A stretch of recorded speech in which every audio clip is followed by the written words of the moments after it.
We good? We live? Chat, make sure you guys can hear me and everything is good. Everything is good. Let me know that you can hear me clearly and we're moving forward. We good? All praises to the Most High. Welcome. I wonder who I'm talking to when I said they designed you to bow at their feet. You know, it's one of them kind of Wednesdays, right? They designed you to bow at their feet, right? Before I get started, I want to do something a little different. The Remy didn't know what I was going to do, but I'm going to do something a little different, right? I just felt in my spirit that I wanted to call a couple of people up. And the first person I'm going to call up is Naya. Come here, Naya. I want you to stand this way, right here towards the camera. Just stand this way, all right? Right there towards that camera. D, I want you to get behind Naya to make sure, as I'm praying for Naya, she's fine. All right? Okay. This is important, remnant. This is extremely important. The Holy Ghost pressed this upon my spirit. And I'm going to call a few of you up too, so I'm just letting you know. This is pressed this upon my spirit before we get into this class, how necessary it is sometimes, for all the times, to go and speak to the words that have spoken to you. Speak to the words that have spoken to you, because the words that have been spoken to you, in most of these cases up underneath this indoctrination, have been words of witchcraft. And I know that when we talk about witchcraft in the world today, they gaff it off as some Hollywood movie or something like that. But I can make it extremely simple and plain to you. Witchcraft is just obedience to the Most High's purpose, plan, and His word. Anything that's in disobedience to the Most High's His purpose, plan, or His word, guess what? It's witchcraft, right? And sometimes you could grow up not even knowing, because it's something that's normal to you, not even knowing that witchcraft has been spoken over your life. And I said anything that's against God's purpose and His plan and His word, it's witchcraft. It doesn't mean that people intentionally wanted to put a spell on you. They were doing it unknowingly. That is the genius of evil, right? The genius of evil is deception. Deception is doing something without you realizing something is happening to you. So I want to speak to Naya because we speak on a weekly basis. And I want to tell you, Naya, that you have never been what anybody has ever said about you. You've never been that, right? I want to go all the way into your past, and I want to speak to all those things that spoke to you, right? And I want to come against all those things that diminished you and made you feel less than. And I want to tell you, you was never that. And you're going to have to stand in to who you really are, right? And I'm going to pray for you. Just close your eyes. There's no superficial Christian stuff. It's just love for me to you. Lord, you put it upon my heart to pray for Naya and many others, but I'm starting with her. Right now, we come against the words that have spoken over her life that were witchcraft. Those words that are against your purpose and your plan and your word. And it's important for her and for others to understand they are not what this country has called them. They are not what this country have made them, but they are Israelites. And in this particular situation, they are the remnant of the Israelites. Some of the biggest problems with our people is that they have no identity of who they are. And so they've taken on the identity of what this country said that they are. And that's a problem. So I want to go and come against those words that have tried to shape her life and shape her mind. And we together is coming against all those things that are not like you. We reject them and we don't even accept them. We are a remnant. We are the chosen of the Most High. We are a special chosen people, a royal priesthood. And Naya, that is who you are. And you must reject anything that says anything other than what the Most High has said about your life. It's important. Step into who you are and your purpose. Let the Most High use you as an example for others that will come. We've talked about that. Set this standard. Set this standard. It's been given to you to set this standard. You are special. You've always been special. And we just pray in the name of Yahweh Shai. Amen.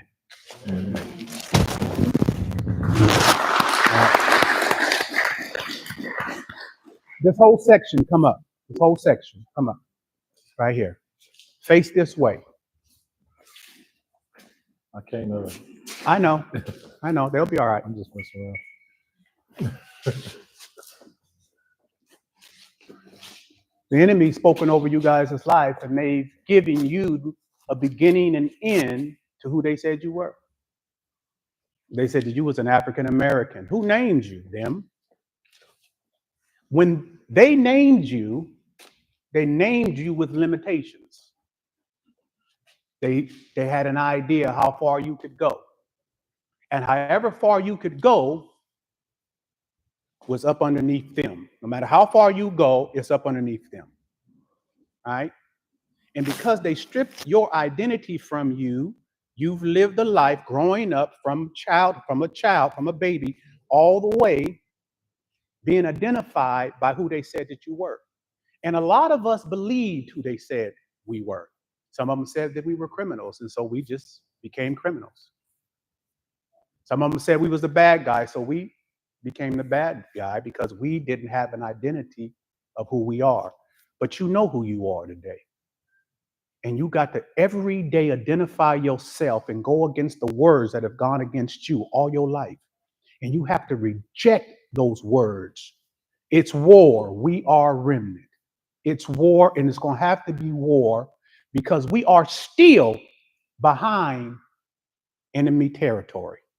We are still behind because the Most High said, in the land of our captivity, we will remember ourselves, right? And when you lose the consciousness that you are still behind enemy lines, it makes you docile. It makes you docile. You can't afford to be docile because when the Most High is over here extracting vengeance and you don't know what he's doing and you're docile, you're dang near be on the side of the enemy because you don't know what he's doing. One day I said it's not good enough to know what he said.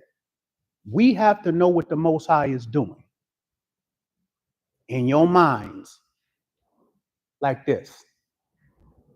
It's hard to see somebody as a master and try to conquer them. But if you see somebody as an enemy, you can conjure up what's necessary for you to conquer. Now, not enemy as they have taught you enemy is, because communism and democracy are supposed to be enemies, and communism is with China, and America has a democracy, so to speak, and they're supposed to be enemies, but they work together. But they never forget. They never forget. And so they build from a perspective that this is still potentially my enemy.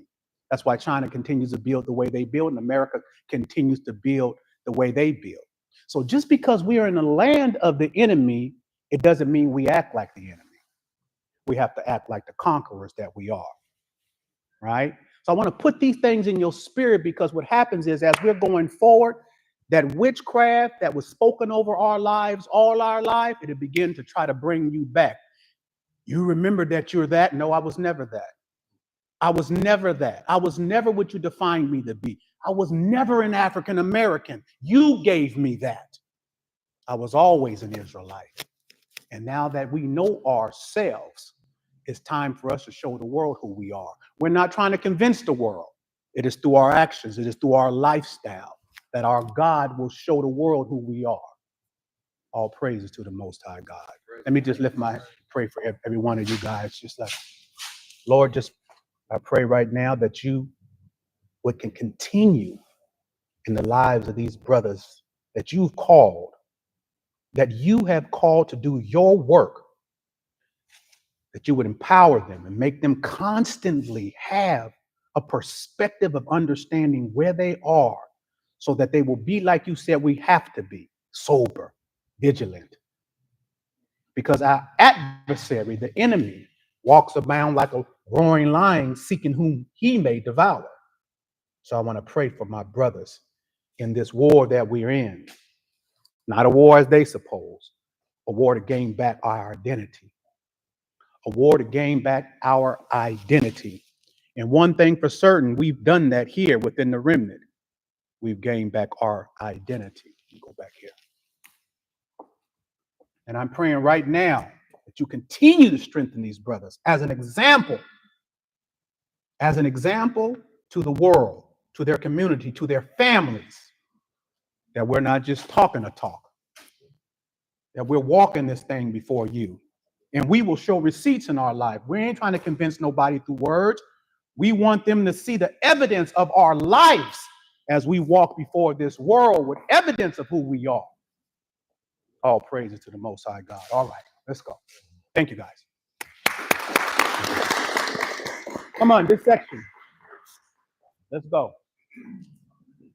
Hold on. This is important. Before we get into this class, it is important. Let's go. Come on.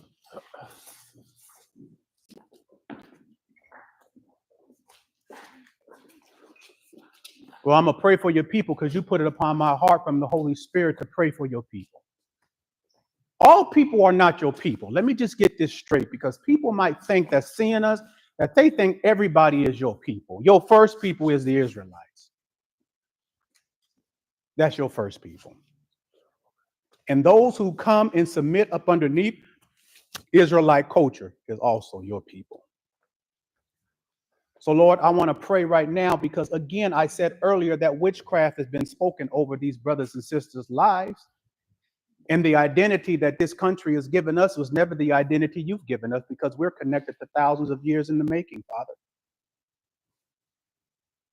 We're thousands of years in the making. We didn't start here in 1619 when they brought the first enslaved people here. But we've always been your people. And you've traced us through them scriptures and through our history book.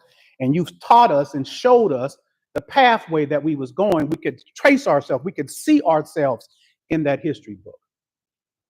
And Lord, I pray for your people, Lord. I know we got a work to do. We're going to start here in Washington State. But I come against those words because it'd be a word fight. It'd be a word fight. I come against those words and how important it is for them to release themselves from the identity that their enemies have given them. And as long as they are responding to the identity their enemies have given them, they are under subjection underneath that identity. Today, we free ourselves from what was given to us. We claim our inheritance and our heritage as Israelites, and in particularly the remnant of the Israelites. Right now, I pray for your people as we move and do this work, this real work, this culture work. We reject religion. We reject indoctrination, and we reject anything that is in opposition to your word, your purpose, and your will, because we think and we say that that is witchcraft. It is against you. Disobedience is witchcraft. And we line up underneath your will. Give our lives to you so that you could reflect through us your will and your purpose. And I want to pray as I go down. Just touch all these brothers in agreement. When I'm touching in agreement. That what we're talking about, we're agreeing here today. Together as one. That we're agreeing here today, Lord. This ain't no religion. We just getting our culture back, Lord. But we're rejecting that identity they gave us. We're doing that today. They could have that back. We don't want no parts of that identity they gave us so that we can stay submitted. We reject them. We reject that identity they gave us. We reject that identity they gave us. We reject that. You can't be powerful with an identity your enemy gave you. You can't be powerful with an identity your enemy gave you. We reject that. We reject it and we accept who we are. We reject that and we accept who we are. The true Israelites, thousands of years in the making. But we reject the identity that they gave us. That's the first part. Because when you reject that identity, you can reject everything that went along with their purpose and their plan. We reject those words that were spoken. And we thank you and give you praise, Lord. Amen. Thank you. Let's go to work. No, not yet. Just come here. Come here. This is like my son, my nephew, but really my son. He's been there with me for a very long time, believing, as we talked many years ago about where we would be today, this work. And we're seeing the fruition of that thing come into place. When we were talking about it years ago, we're here. I ask that you continue to strengthen him and continue to make him the light that he is for all those that are continuing to look upon him and to wonder what has happened to D. While we're wondering, when are you going to let happen to me happen to you? What's that? Understanding my identity. Understanding my identity. I love him, protect him, strengthen him in this work. Yeah.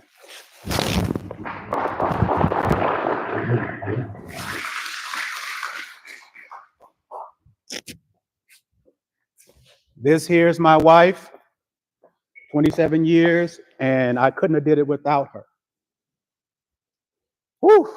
Boy, I'm trying to tell you, when we found out our identity many years ago, we cried. We just cried because we just didn't know. But when the Most High made us understand who we are and that we weren't who they said that we are, and we were connected to thousands of years in the making, we cried and we cried. We cried together. I love my wife, and I thank her for being there and believing in me from day one. From day one, she believed. Stood with me through prison, believed in me, believed in those words, and believed when I told her, we're going to make it up out of all this together. And when we met, I was on my way to federal prison.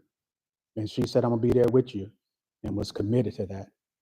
As you continue to bless my wife and strengthen her, it is my job to do what I've said that I would do for her. Once I told her all I want is a woman that will listen to me and do what I say, and I will give her the world. That has been our pact. She does her part and I do mine. Keeps me busy, keeps her busy. That's how it works. We've never had an issue, never a problem, never arguing, because that was our pact. If you listen to me and do what I say, then I will give you the world. She said, good deal. And we've lived that continually, successfully, through hardships, through my kidney failure, through her giving me a kidney, through prison, through all of our family members turning on us and saying all manner of things, and yet them having to see us rise once again. Today we stand, and we've talked about this day too, and we're here. And we thank you. Thank you for this gift that you've given me. No if, whats, or maybe. She is the real thing from heaven. Thank you for my gift. Thank you. Mm-hmm. Okay, you can pray in your own time. I'm praying right now, my time for you. So anyway, I just want to thank you for this beautiful gift you've given me. And where's our daughter? Right here. Come here. And then this beautiful gift you've given us. We thank you for our family. We thank you for our little one, Nunu. Continue to bless her. She is so perceptive. Mm-hmm. You told me about her when I met Dove. I used to tell Dove, God gave me a dream about this little one that would come. And he kept telling me over the years about this little one that would come, this little girl. Yep. He kept telling me. And I was like, man, this one's going to be special because you keep telling me about this little one that's coming. And she's here. We bless you and we thank you. And we want to be an example. I know some people run from examples. No, we walk into it. Okay. We want to be an example of what it looks like, what you intended, culture, love, relationships, marriage, friendships, society to look like. And the remnant will showcase that from here on out. Thank you. Amen. Give me kisses. Yeah. All right.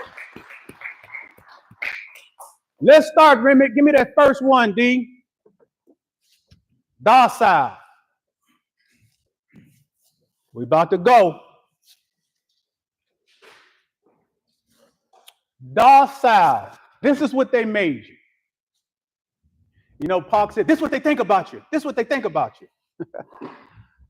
Docile. Implies Mm-hmm. a predisposition to submit readily to control or guidance. Say it again. Implies Docile implies.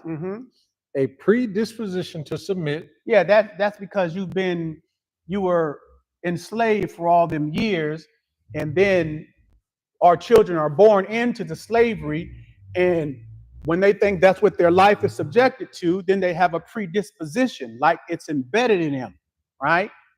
So it's not like when you come from a different country, when the first enslaved people came here, they had a different mind.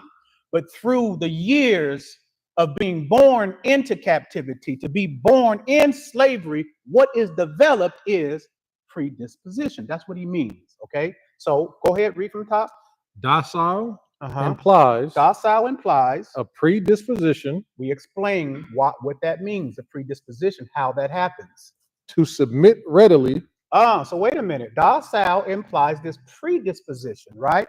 They're gonna beat you down, and they done killed your people, they done raped your women and children and boys and girls. They done did all manner of evil against you, and so you have this predisposition because you know what has happened. And what does it do? Cause you to submit readily. It causes you to submit readily. Right? Because you've seen your family, you've seen your daughters, you've seen your dad, you've seen these people do anything they want to do to them. Docile. Go ahead. To control or guidance. Say the part again. Docile implies a predisposition Okay. to submit readily. To submit readily. To control or guidance. To control or guidance, right? So I can make you what you're supposed to be. I can control you, right? And that predisposition in you, that history of what we've done to you, how evil we are, how treacherous we are, what we will do to your baby, how we will sell your baby away, and we'll take a black man and we'll rape him in front of you. We'll do any of these things to give you this predisposition, right? So that it's easy for you. And so generations, it'd be something inside of you. So generation, 100 years, and then another 100 years, there is a predisposition in you. That's why you could be the hardest gang. You could be 100, 200, 300 gang members, and one white police officer can come, and all of you are scattered like roaches because there's a predisposition in you. They're going to dig it out. That's why you have a fear of the system, because there's a predisposition in you. That's why if a white man or woman calls you the N-word, you have a reaction inside of you, because there's a predisposition in you. That's why you're angry. That's why you feel like everybody's against you when you go into the stores, right? Because there's a predisposition in you. Okay, let's go to the next part, because it's a long line. Chattel. It's a little mixed up. Chattel. Chattel slavery. Hold on. Okay, go down right there. We're going to break down docile. Going to break it all down into categories. Obedient. It makes you obedient. What does that mean, though? It implies compliance. Compliance, right? Now, remember earlier when I was praying and I was explaining about your enemy. Anybody, any system, any country that has done to you. Now I'm talking, let me explain something to you. Anytime anyone that is claimed to be a leader that comes along that's black, and he begins to talk the things that I'm talking to you right now, it's not too much longer that they be on him to kill him. All right? You can't kill me. I told all my remnant, you can't, let me say it again. You can't, let me say it again. You about to find out if God really spoke to me. You about to really find out if see, I know he did. I know God appeared to me when I was 16 and thereon, right? And I know how you get down. I know how you've been getting down for hundreds of years, but God hadn't spoken then, right? In our history book, whenever God shifts and changes something, he comes and he appears to one of his people. And it doesn't matter what you think, whether God is real and whether he appeared to this individual or not. It don't matter to the individual because the individual knows. And if you trace my life, you're going to know something was surely with me. If you trace my life, because I know that's what you do. But let me say it again. You can't do nothing to me, and you about to find out. Because anyone that begins or institutes something to do something to me, I'm going to tell you, you're going to die in your family too, not by the hands of a man. Go read what the Lord had prophesied to me in my book, The Road to Paradise. Go read it, what I said was going to happen in 2019. Go read it. Go see for yourself that he dug me up out of the gutter and made me do what no man in the country, a black, could do. Defeat your own system. Go see it. It's public for you. You think I'm over here hiding or something? Bowing down? I must really know something. You think I'm challenging you? You're not big enough for me to challenge. I don't even think about you. I think about what he's given me. With you, nothing. I don't care what you did to whoever you did it to. It can't happen here. So I'm saying to you, I know when a black man begins to speak about the ills of this country, I know what happens. And me knowing it, I'm still talking about it. You're going to find out that God is real around this joint. Now read. Obedient implies compliance with the demands or requests of one in authority. The demands or requests of one in authority. You so obedient. You such a good boy. You, wait a minute. You think you a millionaire, but you's a good boy. You think you a celebrity, but you a good boy. You know where you can stay and where you can't. You know what you could say and what you can't because you's a good boy.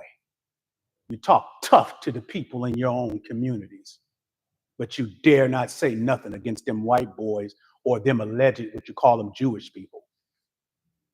Right? See, I don't teach the remnant to be over here trying to convince Jewish people who we are. Allow them to be who they are. Allow you to be who you are because we already know who we are. See, that's the thing. That's when it shifts. That's why I came up here and prayed, because I wanted them to understand today we're making a line in the sand publicly. We're making a line in the sand and giving you back what you done given us for 400 years, because our God is here. And I know that others have said that throughout the years. And I know you think that you've neutralized them. It's not that I don't know. It's not that I'm sitting here ignorant, not knowing what your abilities are. I know your power. I know that you've gone to other countries and taken people that were leaders in their countries and taken them out of their own countries and put them into your prison. I'm aware of who you are, America. But are you aware that you will not escape the original sin? And I'm here to tell you. And if God has spoken to me, would I look any different? Would I project any differently? Would it matter to me what you thought about me? Of course not. This is what it looks like. Read, D. Tractable. Mm-hmm. Suggest having a character Mm-hmm. that permits easy handling or managing. Mm-hmm. Mm-hmm. What's the next one? Amenable. This is all under docile. I want you to understand these specifically. Go ahead. Suggests a willingness to yield Mm. or cooperate Mm. because of a desire to be agreeable or because of a natural open-mindedness. You have done an exceptional job. They will study what you have done to a people, right? I know that you had the Willie Lynch letter and what it said, but you have done a phenomenal job in making this people docile. You have done a great job. But it wasn't all your doing, fella. There was a reason why the Most High allowed it to be done. And it's discussed in our history book. I want to go somewhere.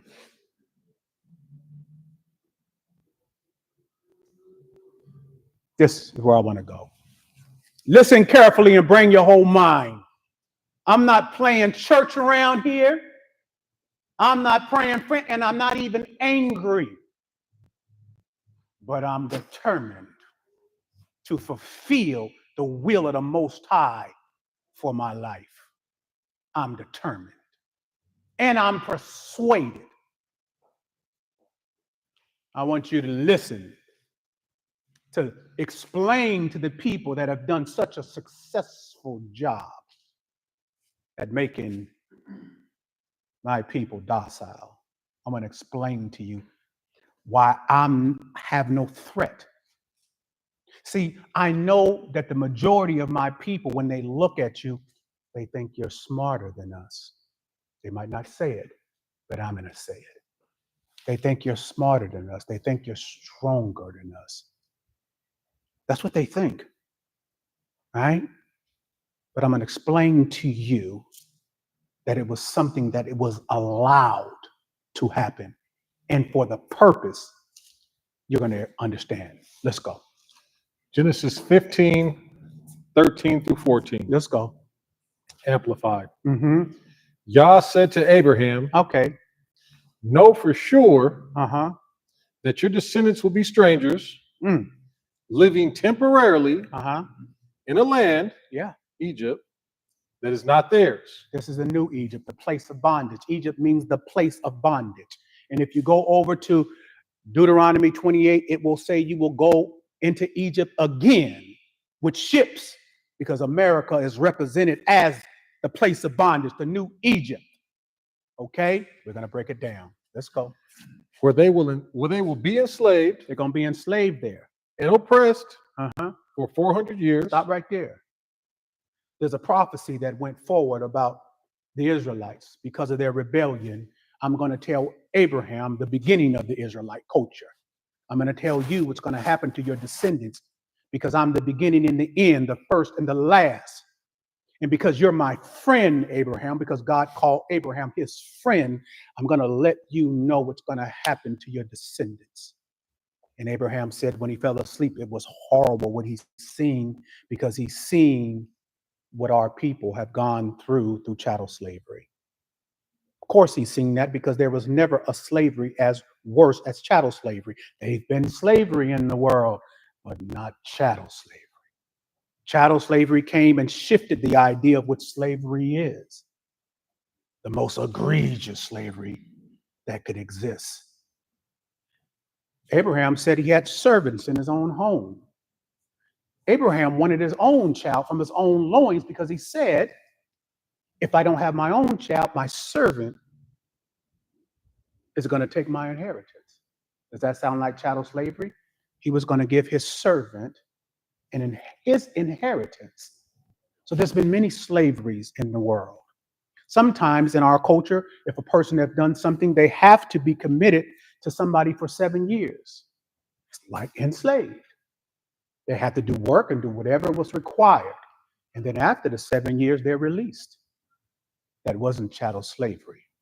So he wanted to let our ancestor know about what was happening in chattel slavery and the amount of time that it was going to happen. Right? Go ahead. But on that nation, whom your Go descendants back to the 400 years. from top, Yeah, go to the top. Yah said to Abraham, Yeah. know for sure that your descendants will be strangers, Mm-hmm. living temporarily Mm-hmm. in a land, Yeah. Egypt, Yeah. that is not theirs, Mm-hmm. where they will be enslaved and oppressed for 400 years. Yes, indeed. But on that nation, Mm-hmm. whom your descendants will be, who your descendants will serve, Mm-hmm. I will bring judgment. Okay, wait a minute. Why do I have to worry about you? Because it's only timing that I'm worried about. See, it's timing that I'm worried about, right? I don't have to get angry and hate you because I don't. You'll never become none of the remnant's teachers, right? You'll never become our teachers. We understand the bad that you've done. But we understand why it was happening, right? So there is even an accountability in that for us, right? So that it never happens again. But he said what he was going to do. I don't have to do nothing. This is why I don't like when Israelite camps be on the street condemning, cursing, and hating other people, white or whatever. I do not agree with that, right? Because he said what he would do. Why are you trying to do it? Why is it necessary for you to try to tell some people what's going to happen? You're going to be a slave under my feet. No, I ain't got to say none of that stuff. And I'm not going to say it. That is not what makes me powerful. That is not what makes me stand before you with the authority and the calm and the peace and the wherewithal that I stand before you now, right? It has nothing to do with getting back at you or my revenge of you. I'm not teaching revenge in the remnant. I'm teaching obedience and submission to our God. All that other stuff is so far down the line to us. You just don't understand. We don't even have enough room in us for hate and for because my hate towards you keeps you being bigger than me. My hate towards you keeps you being the master over me. Right? How can I have hate of you when I got love of God?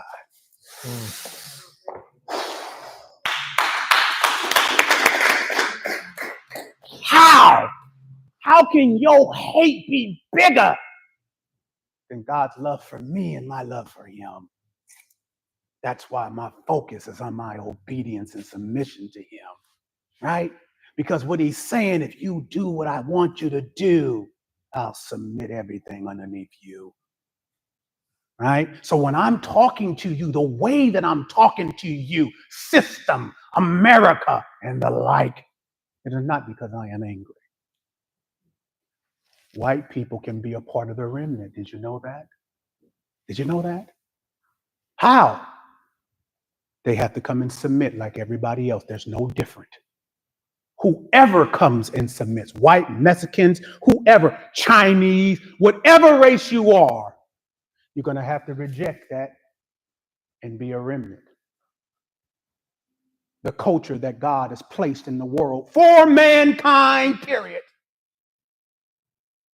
And he just chose us to show the world. That's all it was. Yes, he did choose us, but he had a plan. I will choose you, and through you, the rest of the world will see. It's in our history book, right? So I don't preach hate. We have white people in the remnant now. But if you ask them if they're white, they'll tell you, no, I'm remnant. If you ask us if we're black, we'll tell you, no, we're remnant. Do you understand? So I'm not standing here before you and because I'm mad at you. It's not my job to punish you. It's not my job to allow hate in my heart to be the only thing that I could think about. Are you serious?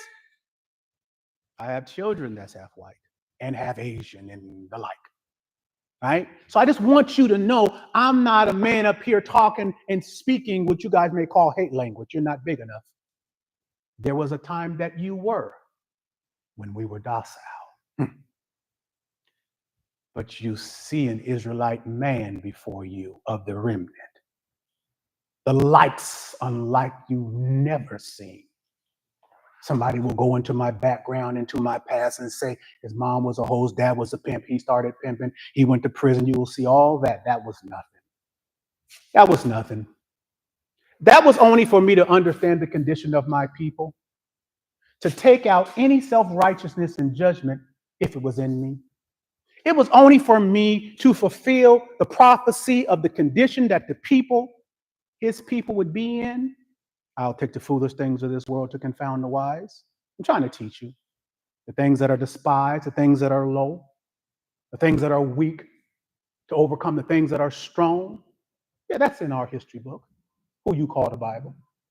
So we're just, all of us here is just a fulfillment of the prophecies of where we were supposed to be. Now, not all of us were there, but all of us didn't have an identity. Do you understand what I'm saying? So I'm not standing before you saying what I'm saying out of anger, but out of righteousness. I'm not going to fight you because I'm angry, but I will fight if you've done wrong, and that's what you're seeing now. It's the providence of God that you're seeing. Oh, let me say it again. It's the providence of God that you're seeing, right? You've done a wrong and you must be held accountable. And I'm merely being and bringing before you the providence of God. Do you understand? All praise to the Most High for you who do. So, no, we don't spend time hating. We spend our time with an inside-out disposition. What does that mean? I spend every day and every moment making sure everything inside of me is aligning to what our God expects. You come very little on the totem pole, almost non-existent to me. Do you understand? I have enough to put in full everything in me to make sure that I'm pleasing to our God. Because in our culture, when we're pleasing is when our God fights for us. Read that whole thing. Judith 5:18 through 21. Bring your whole mind. It's the NAB version. But when they abandoned the way he had prescribed for them. Okay, wait a minute. I want to explain to you what I was saying to you earlier, system. That yes, he allowed you to perfectly bring us to the knees, bring us before your feet, right? And I'm explaining to you why he allowed that. I'm explaining to you, system, you, America, and I'm explaining to you, Israelite. He said, what now? Start from the beginning. But when they abandoned the way he had prescribed for them. Hold up. The way that the Most High had prescribed. Do you see how passionately I stood up here and told you why we don't have any hate? Because all of us here is constantly focusing on our obedience and submission before our God, because we know that pleases him. Now look what happened here. But when they what? Abandoned the way he prescribed for them. When we abandon the way of disobedience and submission, when we allow our feelings, our hate, or whatever it was to make us abandon, what happened? They were utterly destroyed by frequent wars. Come on. And finally, taken as captives into foreign lands. Wait a minute. Did he say that? He said that. And finally taken captive into where? Foreign lands. Sound like here. Sound like behind these enemy lines. That's what it sounds like, into foreign lands. because they did what? What did they do again? They abandoned. the way he prescribed for them. Okay, so in our Us. culture, there is a hierarchy in our culture. You might not understand that system, but we're going to get there to you. There's a hierarchy in our culture. And the hierarchy is the way I'm prescribing for you to live your life. Because I told you he chose the Israelite as an example for the rest of the world to live this way also. That's the hierarchy. He's saying mankind, but before he's saying mankind, he's saying Israelite. Right? This is what is so high to me. There is nothing in your humanity that is bigger to me than what I have prescribed for you to live your life like. Do you understand? To the point that if you abandon it, I'll let you be killed off. I'll let you be raped. I'll let your babies be sold. I'll let them whip you. I'll let them make you do unseemly things. I will let them make you come bow before their feet. And I will let them sell you off into foreign lands. Because that's how important what I'm prescribing for you is. That's how important it is. And that's why in this remnant, it is the most important thing to us. Are you getting it? That's why hating you is beneath us. We're too busy pleasing him. Read. The temple of their God was razed to the ground, The temple of our God was destroyed. and their cities were occupied by their enemies. And our cities were occupied by our enemies. Go ahead. But now But now, they have returned. remnant, we here. We here. Okay, let's go. What's going on now? They returned. What happened? To their God. Woo, come on, man. That means we up underneath this obedience and submission. I'm trying to tell these people out here, you ain't that important to us. We're back home. Go ahead. And they have come back from the diaspora, Yes. where they were scattered. Woo! Oh, man. Let's go. That's good news. Let's go. What else? They have reclaimed Jerusalem, Man. where their sanctuary is, Yes. and have settled again in the hill country. It's coming. Let's go. Because it was unoccupied. All right. Come So on. now, my master and Lord. So wait a minute. He's talking to somebody that's trying to go to war against the Israelites, right? And they got this powerful army, way bigger than the armies of the Israelites. But there's a man that had studied our culture, right? And he's talking to the head of the military, and he's telling him a few things about this particular culture. Now, mind you, they done been into many different countries and destroyed them countries. But this one man that's a part of them is saying, wait a minute, I done studied these people.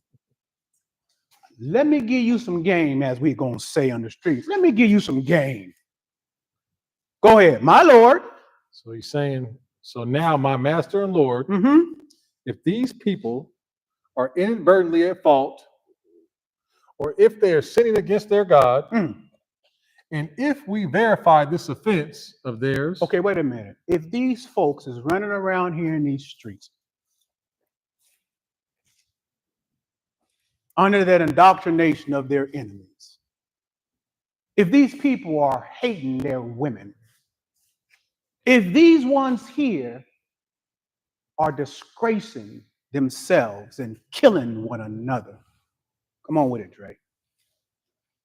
If they're building idols after themselves, if they're elevating entertainment more than anything in life, if promiscuity is the thing to do, both men and women.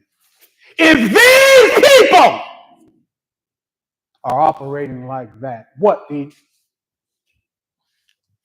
And if we verify this offense of theirs. Don't go too fast, because hold on now. The man done seen some things. And he's saying, if they're operating and they're out of bounds. But we got to verify it. The man is saying, look, man, don't play around with these people. Like I'm telling you, don't play around with this people because we are back. This remnant is back. You can go mess with anybody else, but you better not try to play around with this remnant. I'm trying to teach you something here, right? We got to verify if they're out of bounds.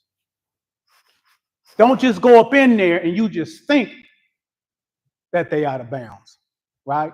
Because what you could be seeing is one just in a fall. You might just see one that just took a fall, and you don't understand their culture. Though a righteous man fall 7 times, he will not utterly be cast down. Now you going in there because you like, oh, he done took a fall, and you don't even understand their culture. Oh, that's a part of it. He's going to get up. What you need to be looking for, did he get up? You better verify that, right? Don't just be looking at him taking a fall. Did he get up?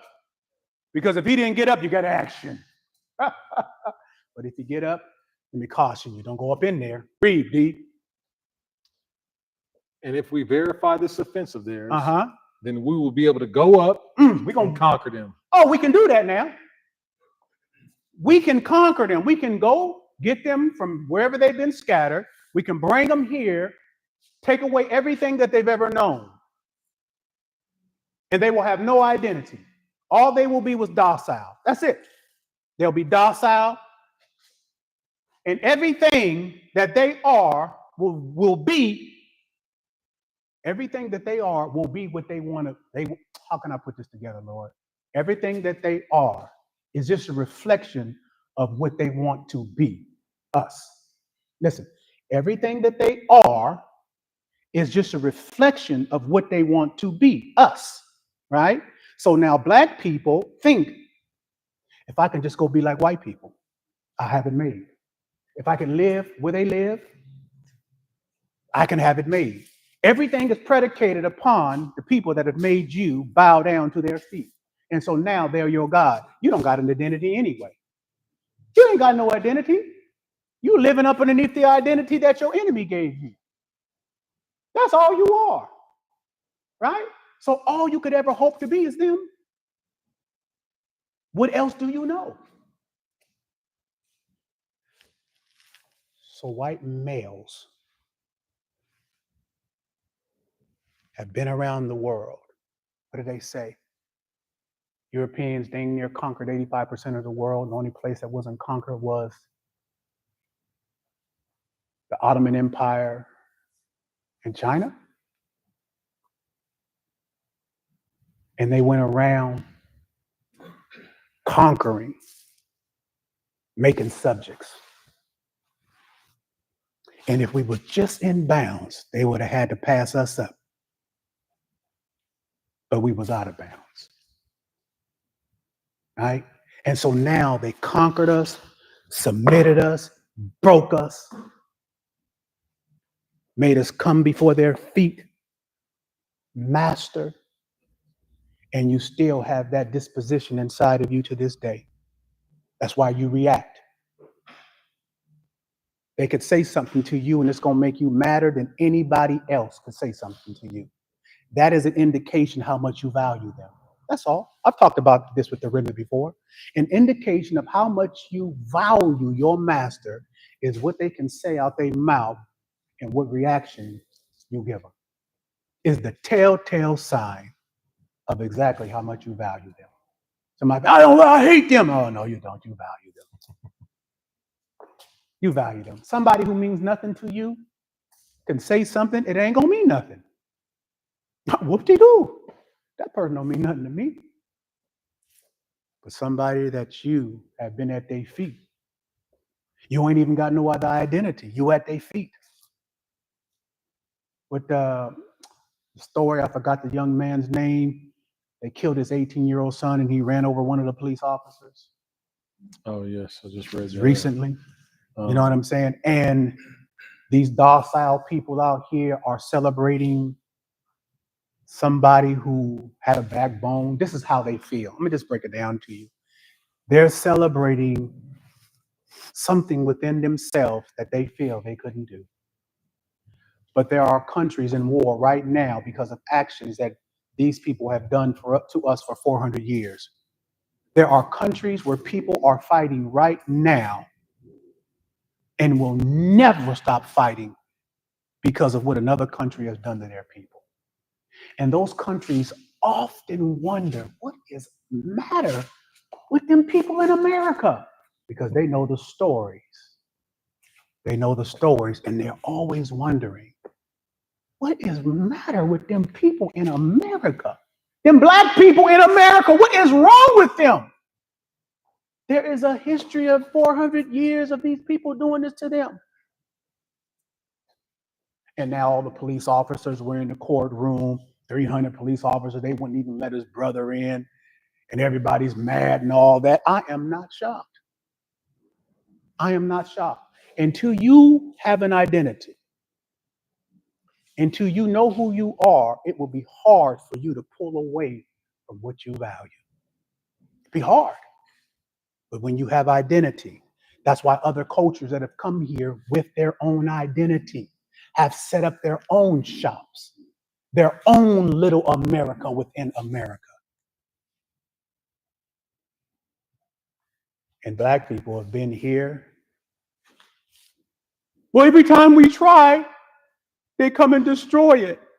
We'll keep trying. Because it's only timing. See, it's easy for me to pull away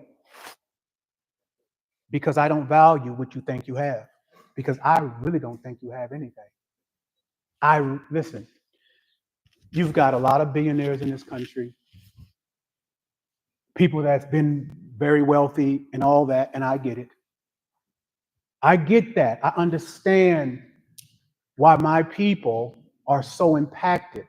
I get it. But when you have your culture back, there are different things that give you value. But you don't have a culture. So all you think like is how your enemy thinks. And look how treacherous this enemy has been around the world. And you wonder why you're so treacherous. Because you've learned from your master. I'm not shocked about your behavior. Before those people came here to America, if you do your research and your history, you will see how violent these people are.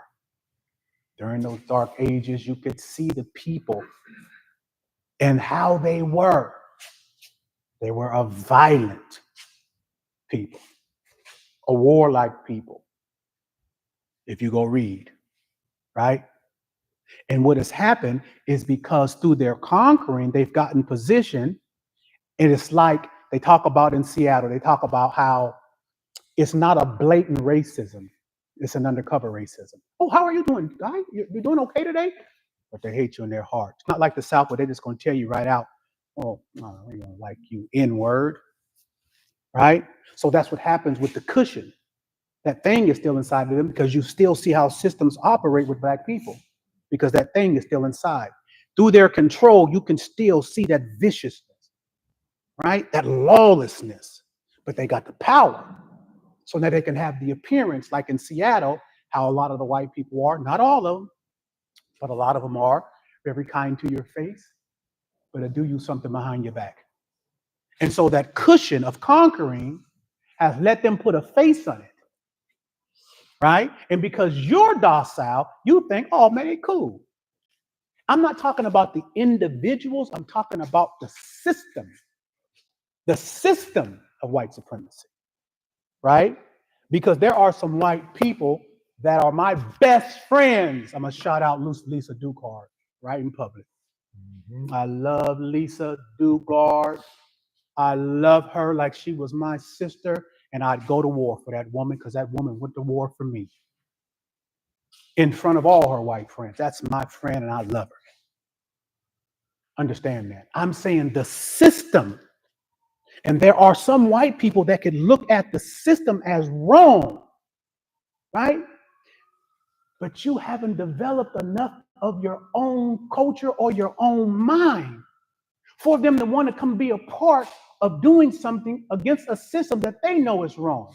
Because all they got when they come to you is the master. You acting just like the masters.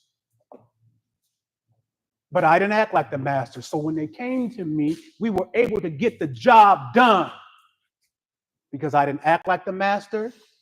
I didn't think like him. I didn't operate like him. You understand that? So I'm saying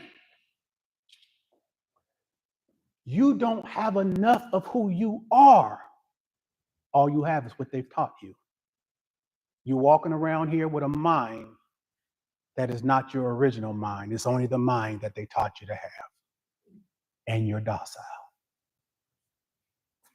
See, when you know you have an enemy, think about it, you operate totally different.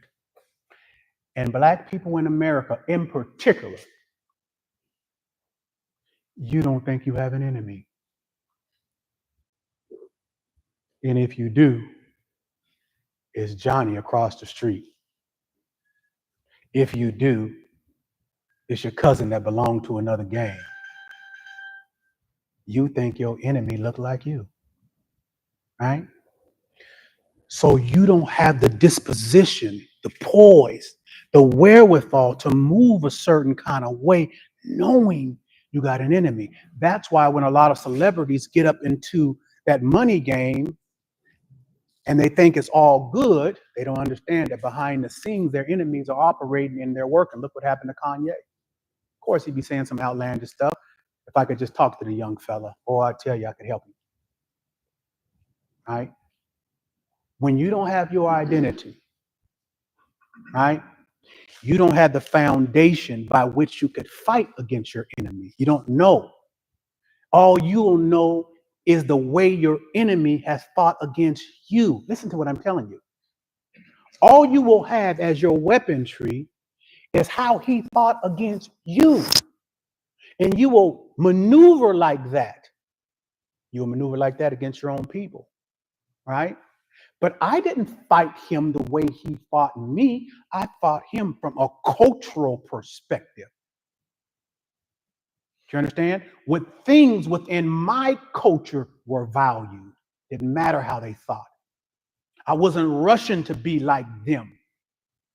I operated from the information from my own culture, my own thought process. And that's how I was able to beat the system. But you don't understand who you are. You're still an African American. And you're comfortable with that. And you think you don't got no enemies. Shame on you.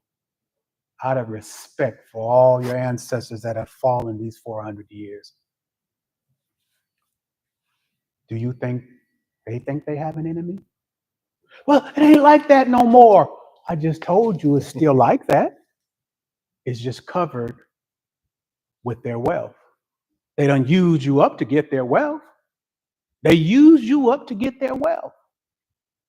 Right? And now they're in position and they got their wealth and they're passing down. You know how wealth is transferred down mostly in this country? I think they say some 80% is through inheritance. That the majority of this wealth is passed to the next generation through inheritance. Think about that. Think about how our ancestors put so much money into this country.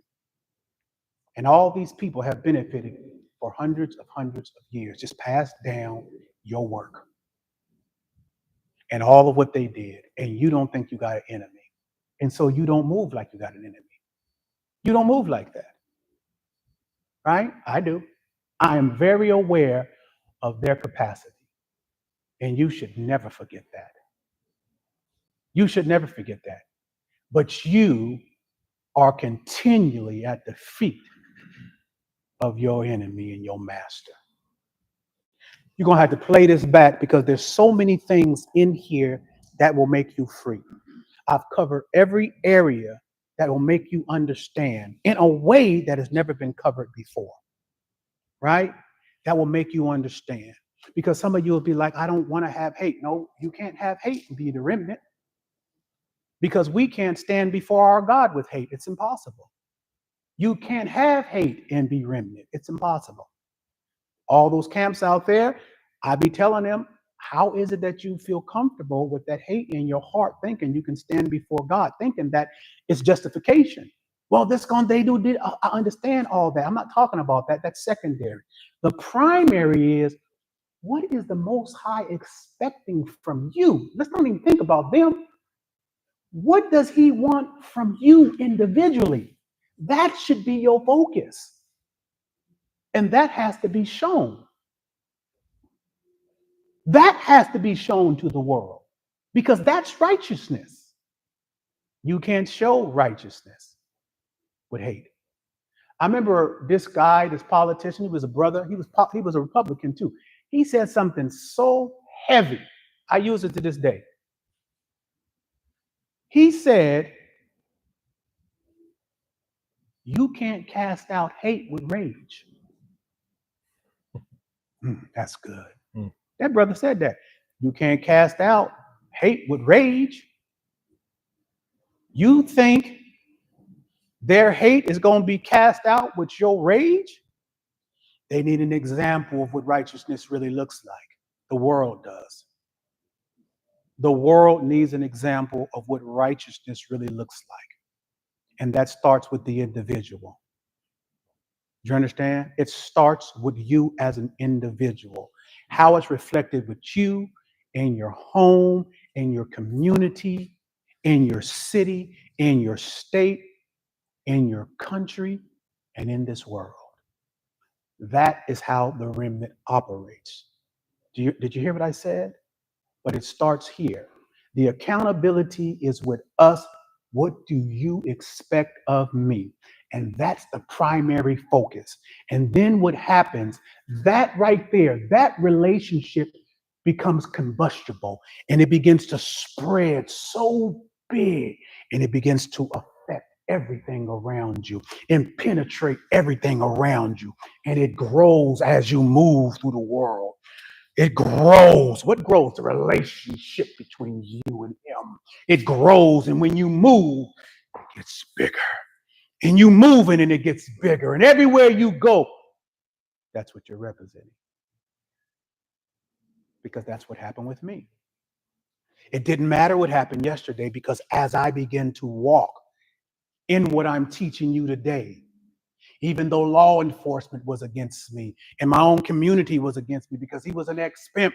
But as I began to walk in this culture, walk in my accountability between me and my God, right? And when that became my focus, it began to grow into the Fraternal Order of Police. They even supported, into senators supported. Oh, and I began to walk. Oh, and police chiefs started to support. And sheriffs started to support, and senators. And then here come the black community with their docile butts. They came on, and all communities started to come on. It was just the spreading of that righteousness that started right here with me and him. Right there. It starts here, and it ends there. And that's not religion. That's culture. Get off your knees. Get off your knees. We got something to teach you and give you.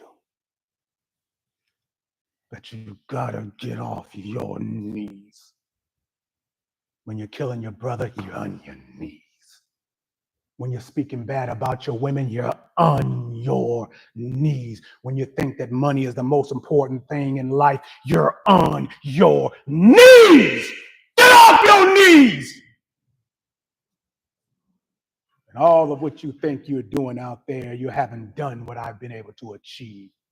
Have you defeated the system? Which one of you have? The remnant. Yes. What else we got there, D, before we get up out of here? Still in Judith, 5:18 through 21. Go ahead. 21.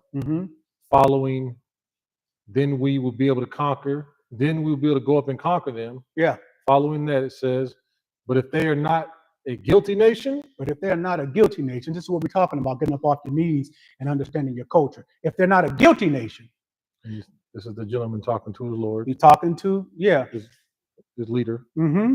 Then let my Lord keep his distance. Hey, I keep trying to tell you guys, don't come up here fooling around. Okay? I keep trying to tell you, don't come up around this remnant fooling around. Because we ain't out of bounds around here. This is historical here. If they ain't out of bounds, don't go around there fooling with them people. Why, D? Otherwise, their Lord and God, Our God, will shield them, yes. and we will be mocked in the eyes of all the earth. You're going to be mocked playing around with this remnant. You thought I was playing? You thought I wasn't going to show you history? You thought I was playing? This is a spiritual thing. I know you've been using your power and your authority and your weaponry and your CIA and the FBI and your spies. I get that. David said, you come to me with all your spies and your weapons and your stealth bombers. But little old David said, but I come to you in the name of the Most High God. You know why David said that? Because he was not out of bounds. And he knows what comes with our culture when we are not out of bounds. All praise to the Most High God. Love you. We got some more women that's going to come up here and speak. Who's coming first? Let's go. No. Come on, baby. What you got to say first? Speak there. You can hear right there. Given to you. It's given to you. Wait a minute. Let me put that right there for you. Okay. Given to you. It's given to you to know the mystery of the kingdom.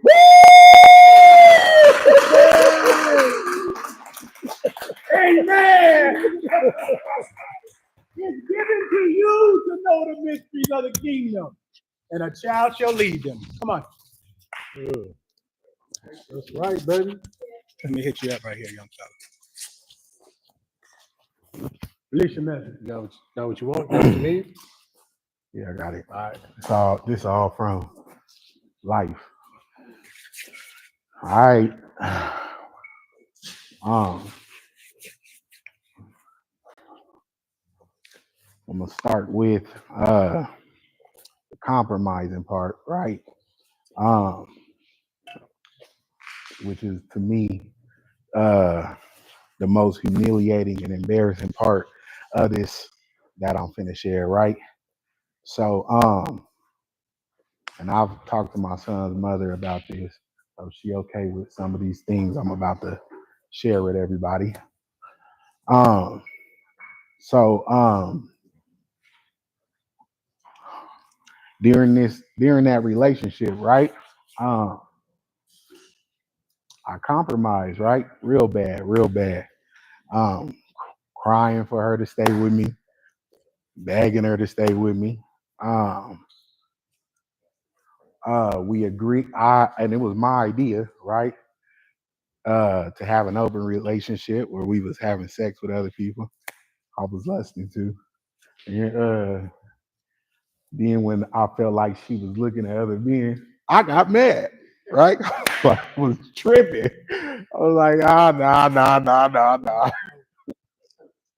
Look, couldn't handle what I introduced, right? So this woman has seen me in compromising states, right, during this relationship. Times, like I said, begging her to stay and stuff. Times she wanted to leave and I would compromise, right? And I knew it was a compromise because I had an understanding of how to keep some order, right? And I went against that, right? And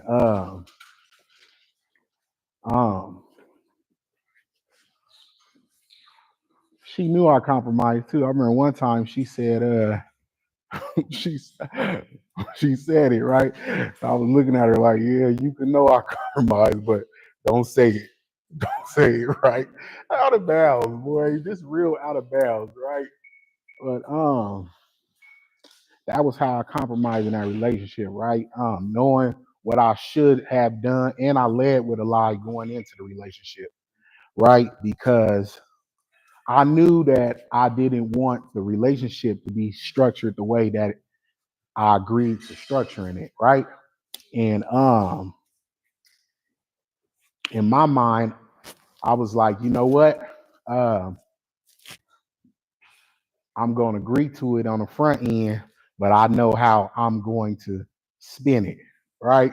So I led with a lie, right? And the Most High made me pay for that, right? Because I was thinking that I was going to turn things in the way I wanted them on my terms, right? And the Most High was like, not so, right?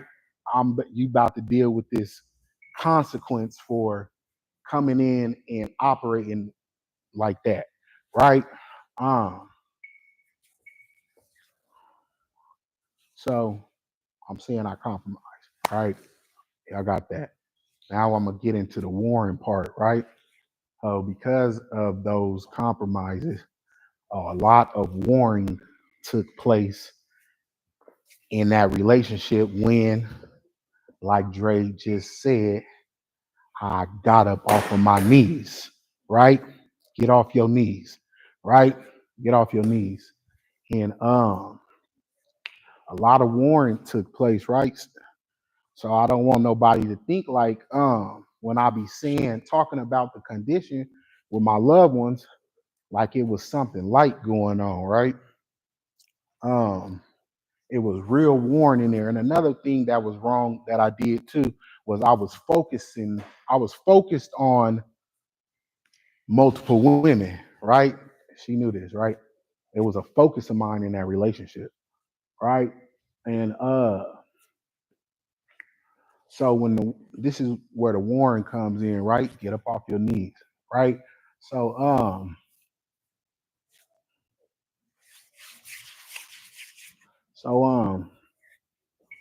I'm now, the classes come in and all of this stuff. I'm correcting what I did, right? And uh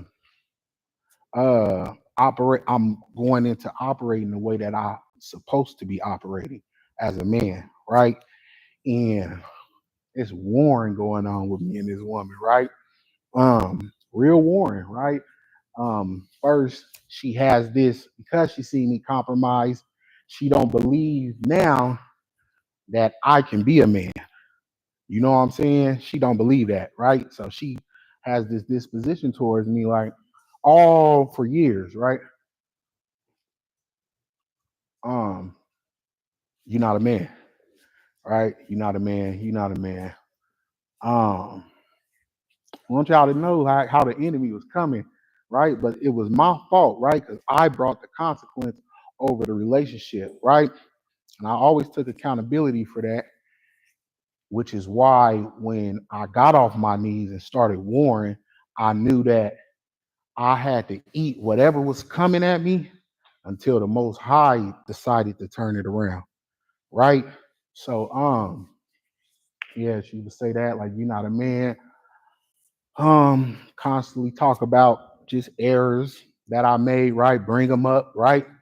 And I knew, all right, you got to eat that because of the weight, because you compromised, right? So you got to eat whatever she throwing at you, right?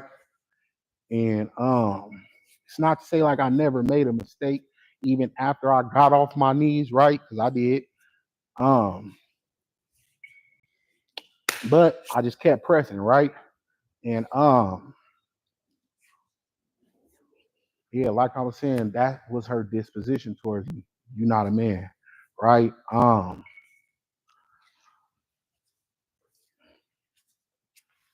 But the Most High kept showing up, showing me that he didn't share her disposition towards me, right? And I say that he showed up like that to me because of what he was causing to manifest in my life, right? He was causing all of these different things to get submitted around my life, right? Because my disposition was to war against that man that compromised, right? Because of that disposition being in me, he showed up on my behalf, right? and went to war for me, like Dre was just talking about, right? And no matter what she would say or what disposition she had towards me during this warring process, during my mistakes, right? Even while I'm falling and I'm working it out and all of that stuff, the Most High just kept coming through, confirming that He was working with me, right? That He was with me, that He was going to war for me, right? Like I said, different areas of my life was submitting, right? My other children's mother, who I have 4 children with, Kariah and mom, right? She was submitting. It's not that she never came back around and tried her antics, right? But she submitted to a point where I could work with her, right? And just doing things that I needed her to do to a degree, right? She would still try little things, but ultimately she got submitted, right? And trying to make sure I hit everything the Holy Ghost want me to hit.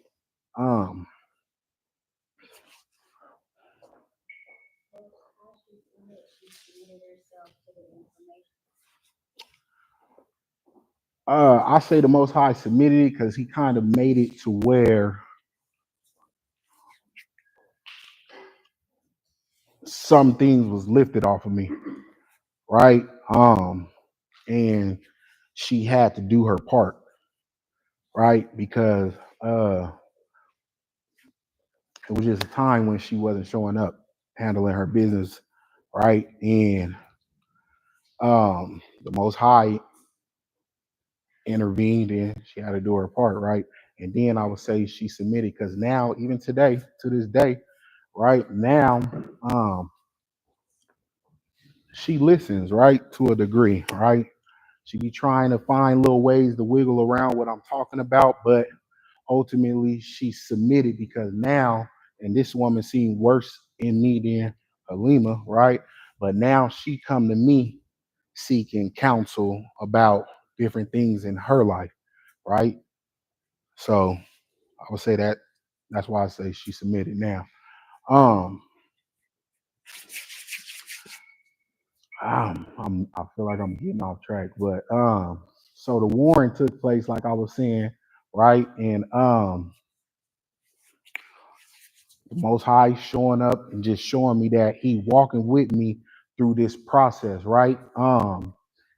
Showing me that He with me, right? So every time she's coming at me with the "you not a man," He would just show up in different ways and make sure I understood that He didn't have that disposition towards me, right? So I was consumed with how He showed up to me, right?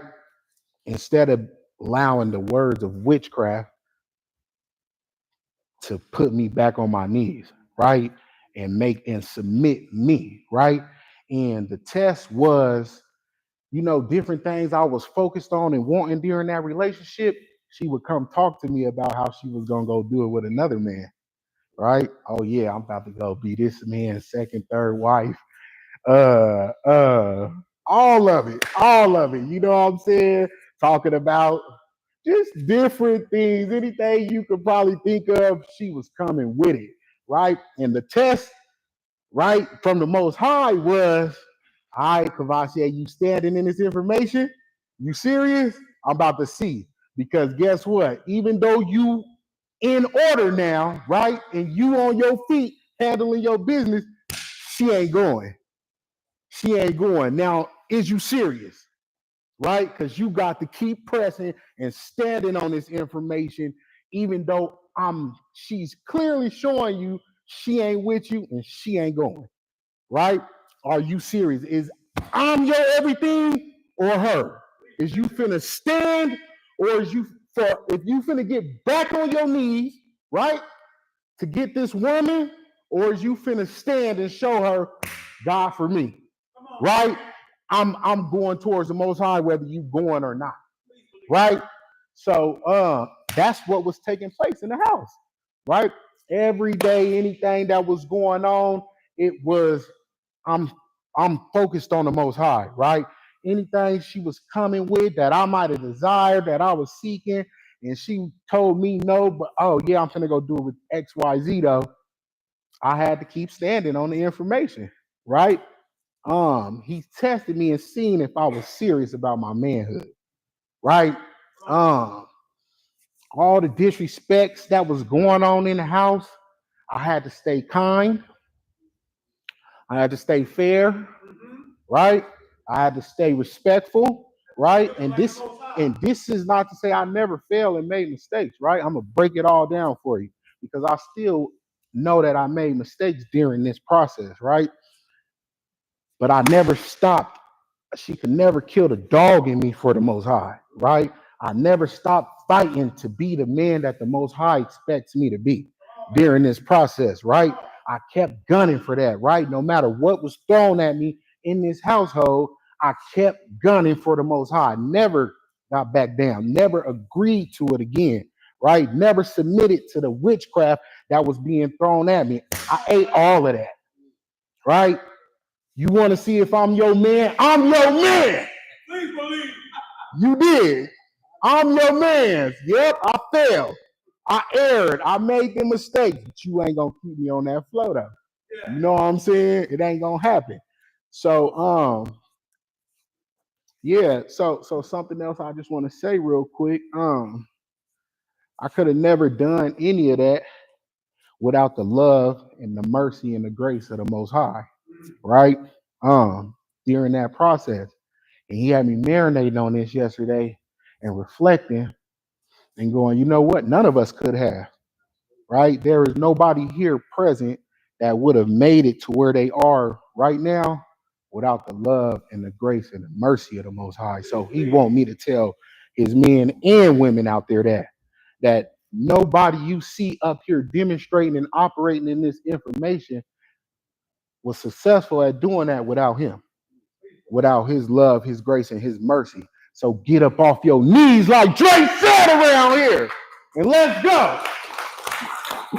All right, love y'all. See,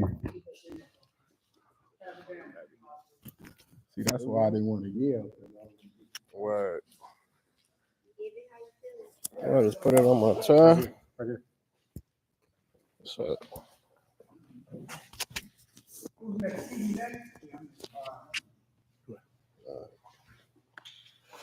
Once you guys understand how important it is for things to be on record to the world. When you come up here, it is us, but you're on record to this world.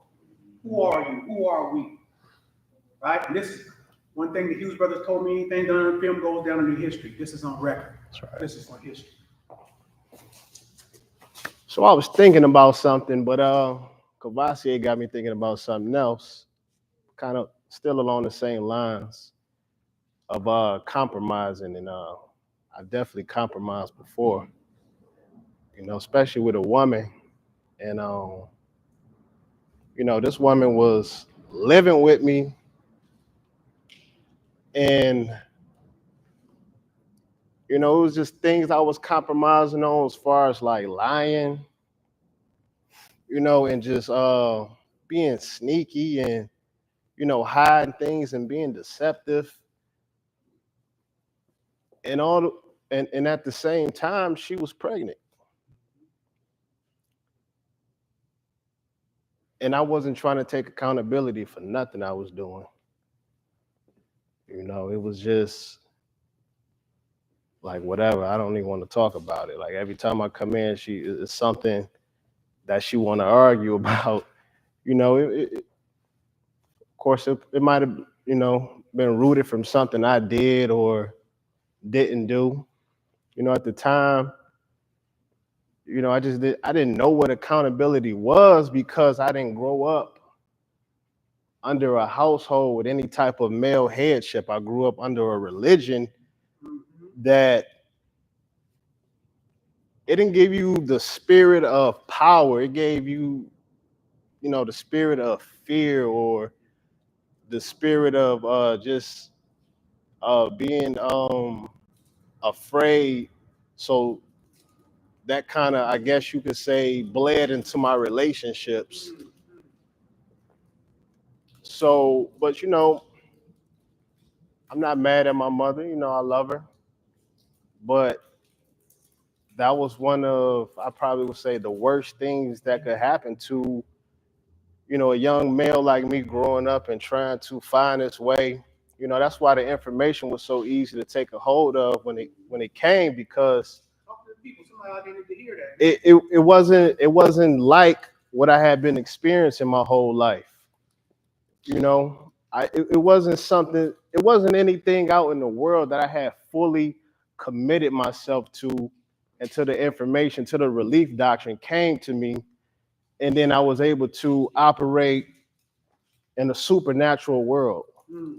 But to get back on track, so she was pregnant, and it was just a lot of arguments, a lot of back and forths.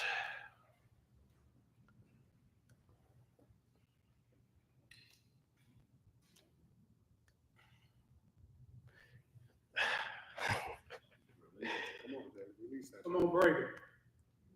Release that thing apart. It just got to the point where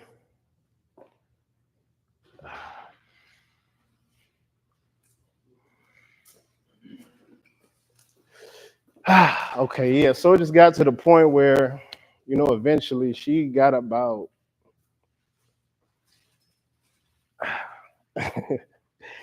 she got about 9 months pregnant. Got it? You got it? And we lost the baby.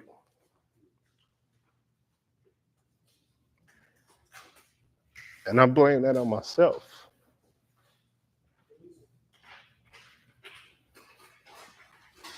Because I didn't want to take accountability and be a man. I didn't know how to be a man. You know, and you know, now I see the error in my ways. I'm able to talk to her. You know, she held on to everything that I did for so long. But in recent days, you know, talking to her, you know, she'll still bring up something I did or whatever. You know, it's like, wow, she's still holding on to this stuff from all these years. But now, instead of just pushing it off of me, now I can tell her, you know what? I was wrong. Everything she said, I was wrong. And not only that, I'm not that person no more.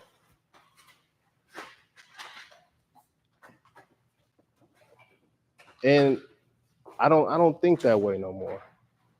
I'm against everything that person stood for.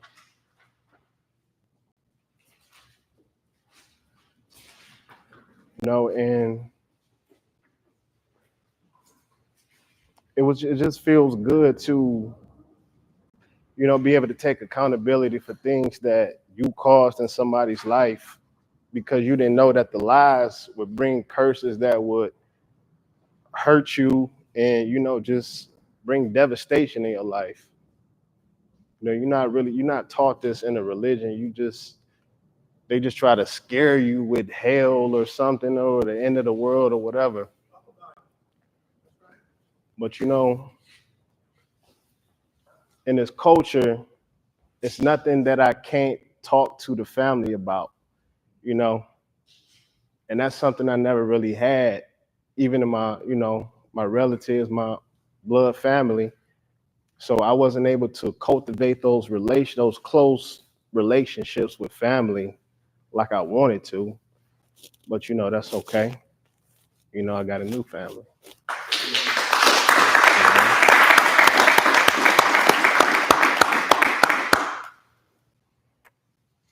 And I just want to say that I'm just thankful and grateful that I had the ears to hear when the information came, because I don't know where I'd be right now, man. And you clean too. Thank you, man. All praise.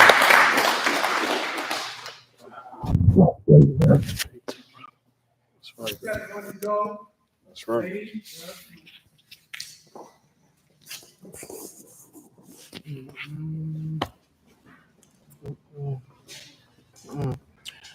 So I want to discuss my transition to Seattle and what occurred.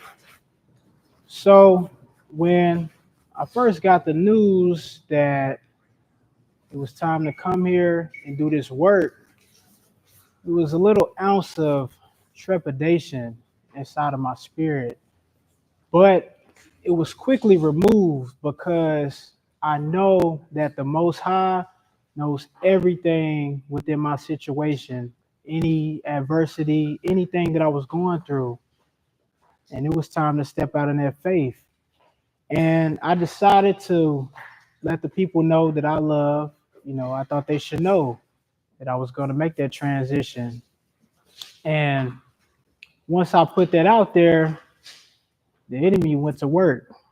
But I knew I had work to do as well. So I told my mother, I told a couple other people, and somehow, well, my mother, she told everybody in my family what I was about to do. So, even told my father as well. And I know within the scriptures, you're supposed to honor thy parents and your days shall be long. And I decided to keep that respect because I know that's how I'm showing up to the Most High. And I got the most disrespectful things were said to me, and it didn't change anything. And I decided to continue to operate in that, and the people I talk to, what are you going to do? How are you going to figure things out? That's not how we operate within this culture. We operate on faith. It doesn't have to be set up. We don't need a crib set up for us when we get there. We don't need a car. We don't need none of that. We don't need no money. We just go. Because that's how we operate. Now, the father of faith, Abraham, when the Most High came to him, he went to a whole different country. So you think I'm not about to go to the other side of one country to do this work? So I made that transition. You see where I'm standing. That's it.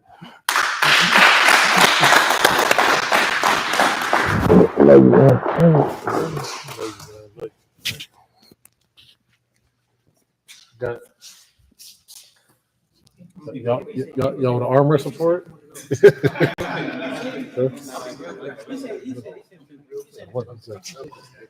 I ain't doing it. That's right. That's right. They jockeying to get on record. Okay, let's go. Shout out to all my remnant brothers making the testimony. It's beautiful. It's hard, and it takes a lot for you to come up here on camera to share. But we're doing this for the information, and I'm gonna speak about the information. We are in a time right now. I didn't come here with no script or nothing, but we are in a time right now where we're seeing somebody who defeat the system, which a lot of our people are trying to do. And this is for people who like listening. Like, is this culture? I mean, is this like religion? This is culture. And its proof is in the history books. I got a map right here. Shows the slave trade that happened to one type of people. You know what I'm saying? If you go to Deuteronomy, it shows there that will happen. So this is not no religion thing, white Jesus on the wall. This is real culture. And it's proof in the history, right there in the history. And we are living in times where somebody who defeat the system, no guns, no, we hate you. Shake your hand. How you doing today? That's right. With a smile and showing you how to represent yourself as a man with culture. And man, we are in that time. I had a question: how many times did we fall in a history book? We don't say the Bible is the history book, but how many times did it show that we got back up and what we conquered? That time we fell, we went into captivity. This is the time we getting back up. So y'all better wake up. Y'all better wake up. Because it's going to show how we captured and conquered. It's going to show how we conquered. My dad said we're in a new Egypt. If you look up the capital Egypt, it's named Memphis, right? That's all I got to say. So, you know what I'm saying?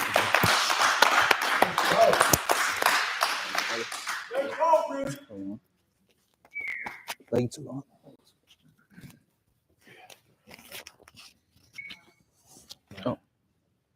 So I wanted to touch on identity mostly. That's what I kind of got when I woke up this morning. Oh. So I wanted to touch on identity because that's what I kind of got this morning, and I was just told the Holy Ghost, like, that's the word I'm gonna go off of, and that's how I'm gonna continue. So the value of our identity. Before I even came into my identity, you know, early years, you know, you go to school, you participating in going to the education, public school. I know when I was younger, I was bullied since I was younger. Going through school, you know, he taught you was nothing because, you know, that's that same, even as kids, that's that same thing they're taught from their parents. You ain't nothing, so they bring it to you, or you ain't nothing, this, that, and the third.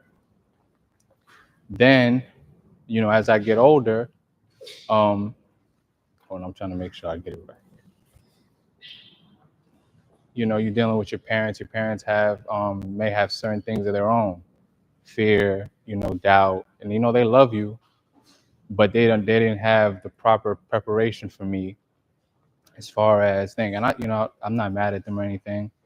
You know, I just pray that they get this information. That's all I can really say. But going through all that, then you tend to see the scope of the system, at least how they want you to see it, and you start realizing, like, I'm not really prepared to deal with them. Like, I'm not prepared to deal with them in any kind of way.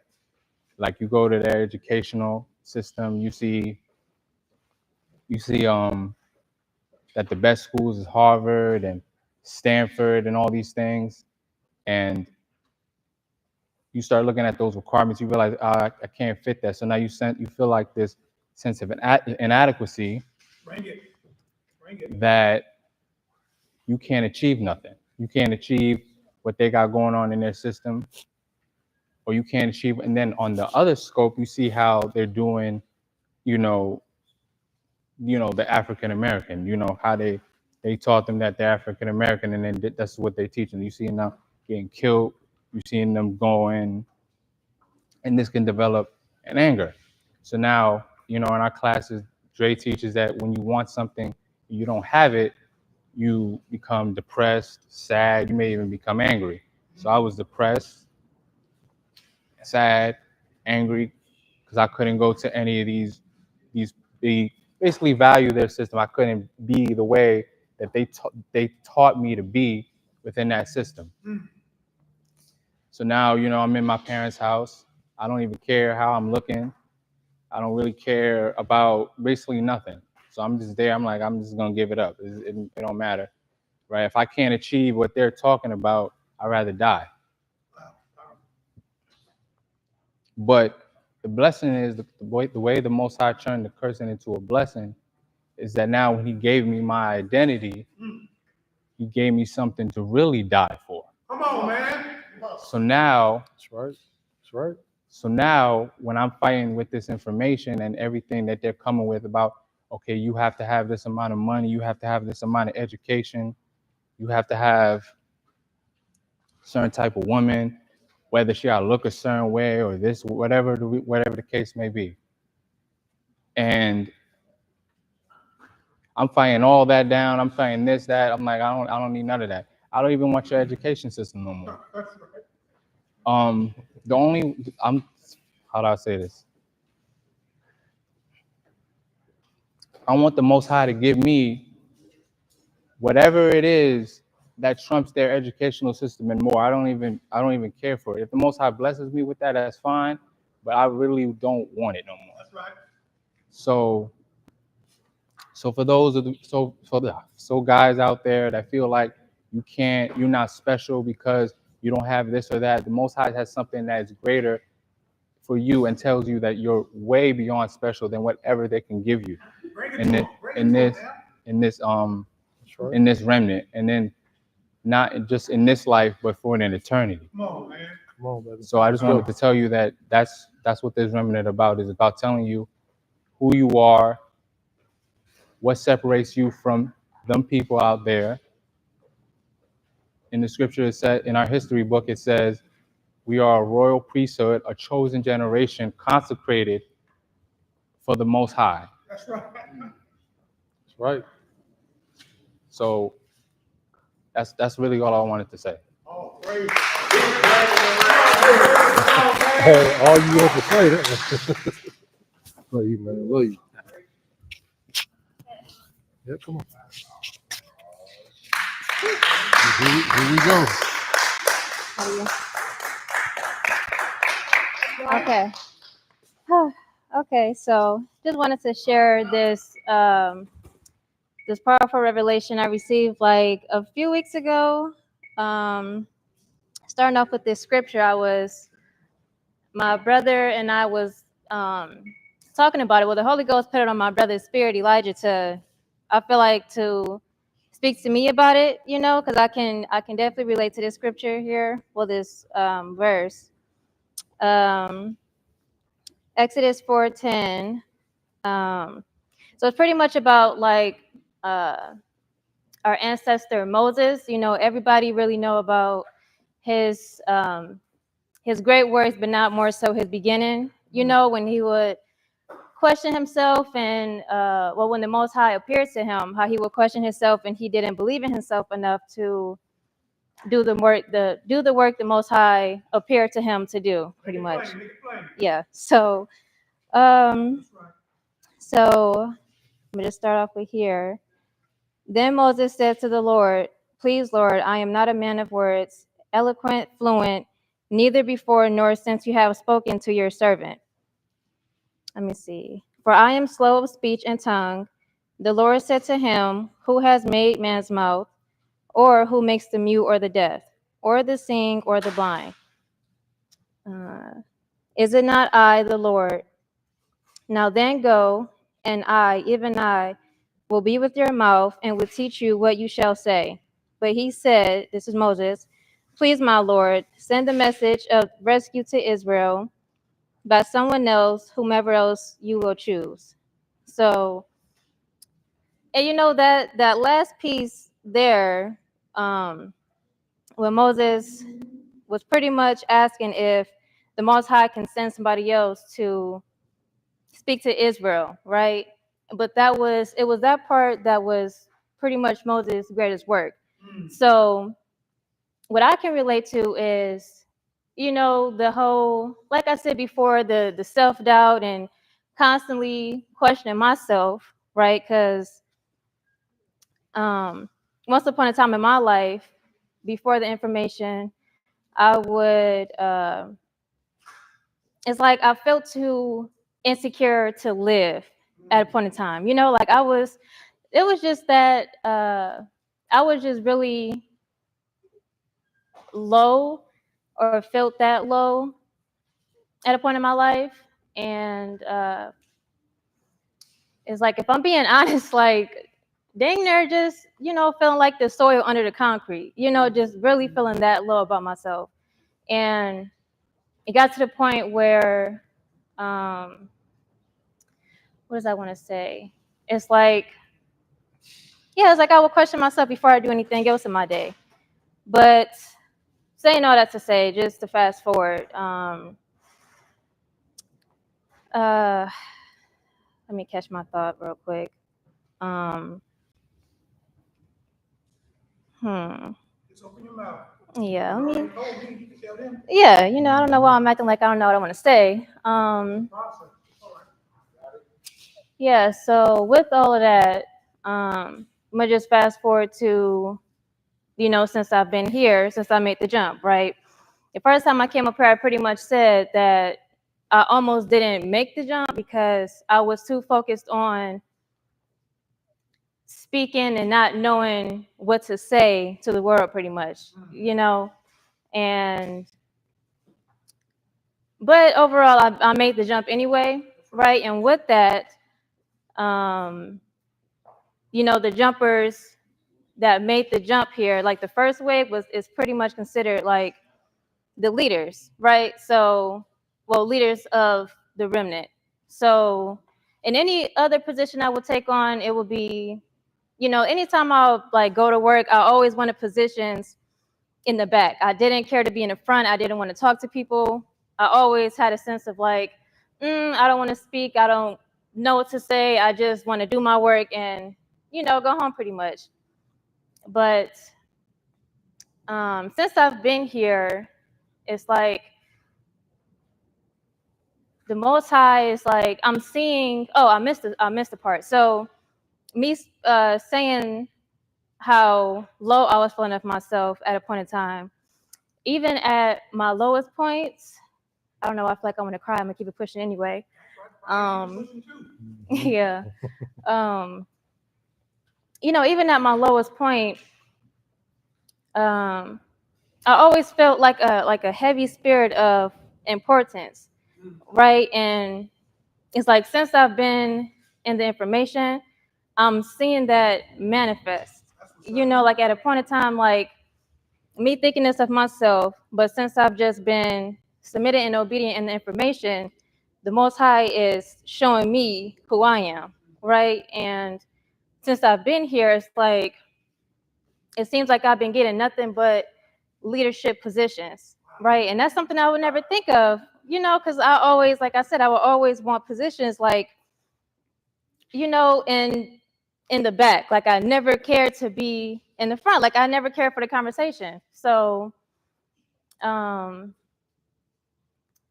that to say, I feel like I'm missing something. I feel like I'm missing something. Mm-hmm. What has that done for you, Naya? What has that done for you? As far as your self-esteem, stepping out. Being put in places of leadership. It just makes me see. It was something. This is what I was missing. So, this is when I was, in the remnant, and I remember one day I was speaking to the Most High, and I was asking him, like, I want to see what you've seen in me for you to allow me, because, like, it was a class where Dre was saying the Most High knew you before you were in the womb, right? So when I heard that, it just made me think, and I was talking to the Most High, like, I want to see what you've seen in me when you allowed me to be here. And not only did you allow me to be birthed into the world, but to be a remnant. Not everybody will catch on to the information, and not everybody is remnant, So for me to, be here and just, be in this position, like, I want to see what you've seen in me. And honestly, I was expecting some kind of miracle the next day, within that week, within that month, and it was just nothing. I'm like, dang, is you hearing me? Is, like, what, I'm feeling this way about myself, but at the same time, it wasn't adding up because, even at my lowest points, I still felt that heavy sense of importance, So just saying all that to say, just to, just being submitted and obedient to the Most High, and just being in information, just seeing all of that manifesting, now since, especially since I've made the jump here, So just some encouragement, if the Most High can, most people know Moses' story, him, speaking to the Israelites and all of that, and it's just if yeah, this is the most I've ever spoken up here anyway, but That's right. what I was saying, yeah, just a little words of encouragement, if he could, Moses being one of our heaviest ancestors, for him to question himself, if he's worthy enough, for me to question myself if I'm worthy enough, and just seeing what the Most High would, how he would just show you yourself, just, yeah, it's just very beautiful. And it's very powerful. So yeah, that's all I gotta say. Just a little word of encouragement. Yeah. That was beautiful. Thank you. Oh. You got it. Come on, loved one, come on. Go ahead. Let me do the branding. I'm in the middle. You there? You good? Okay. I just want to say, I'm big on, everyone, in the remnant carrying their cross. So I just want to say I came out to, to represent, the remnant. And as you can see, I just, today I was kind of feeling a little bit up under the weather. But I want to bring my children up here with me and introduce everybody to who my children is, or who my children are.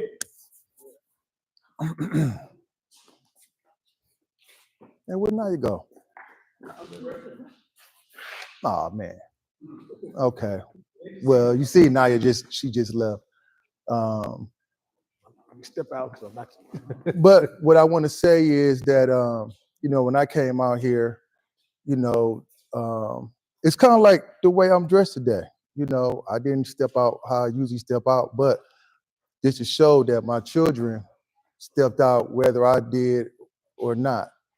And it's been like this, especially in this information. I did what I could to raise them to be men and women, but this information coming from Dre brought them in and taught them how to be a remnant man and woman. And they each stand on their own, and we all push each other, not just them pushing us. We got the whole remnant family pushing each other, and we want to see them scars, or we want to see that cross that you bearing, to see if you standing up to that standard that that we all carry, with this information, and as I like to say, in this thing of ours. So I'm gonna close this out. Anybody else coming up? Oh, we got one more, but I want to step in, introduce my children, and just letting you see what this information can not just only do for you, but also for your children. And I have 4, and all 4 of them came out here. I didn't ask nobody. I told them what I was going to do. And when I jumped, 2 jumped with me, and the other 2 was on their way. So, with this, we stepping out to be leaders, conquerors, and this information, man, we ready to take on the whole world and everybody in and out of it. So that's all I want to say. Stay right there. Stay right there. Okay. I got to get up in there. Always be bragging off of. Let me get in here with you. Oh yeah. Always be bragging off of Eddie, because it's such an encouragement to see a black man. Not that it's rare, because they'll lie to you. They only show you the worst parts. But he is a representation of how his family respects, loves him, and follows his leadership. Come on now. And the thing is that for him to come up out of the nation and have different experiences in his life, searching different areas, already knowing what the Most High had for him in his future, but having to find that, right? And him being a part of this remnant for a long time, right? I mean, he was a long time zoomed in to this information. But for his kids also grown, like he said, grown, to also get into this information, and the results of his life towards them is all of them is here with him now, from Detroit to Seattle, Washington. Oh yeah. While you playing, he didn't mention that part. That. Yeah. Just want you to know, right? Yeah. So I love him. He's a great example for everybody, and these kids is a great example as well. And we got them now. Oh yeah. Let me pop it one time. All right.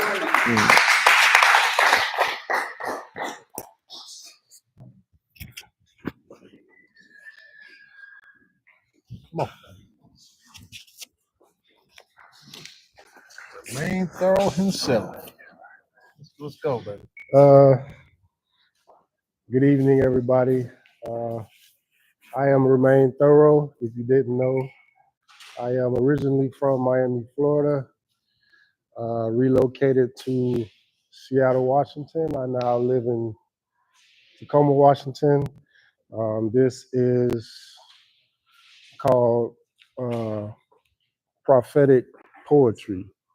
And my process getting to Seattle was extraordinary and very emotional. And I use the word emotional. I know a lot of my remnant scholars out here, you know that words have worlds. It ain't that kind of party. I had to be in such control of my moods, my thoughts, my feelings, and my emotions as I went through this process. So coming on the way here, pretty much, once we all got the word that, we would be starting in Seattle, told my mom about it. At first, she was a little edgy, but she eventually came around. And I had a few dreams and visions of what Seattle looked like. The Most High gave me a dream of seeing the Space Needle for the first time. I was in Seattle downtown. There was a building made out of like marble and glass and ceramic. And during the first Remnant Outreach meeting, we came out here. I was with D. We went to Seattle, and I saw these buildings that I saw in my dream. And I was like, okay, this is for real. The Most High was showing me glimpses of what future could be like. And, the first remnant meeting was a success. I get back to Miami, and that Monday it's time to go to work, feeling like crap. I'm missing y'all. I don't want to be in Miami. So I go through these motions, get myself together, and a couple of days go by. My mom tells me she's been diagnosed with stage 2 breast cancer. It's aggressive and it's spreading fast. So with the power and authority through my submission and obedience, I'm governing over this situation as a king.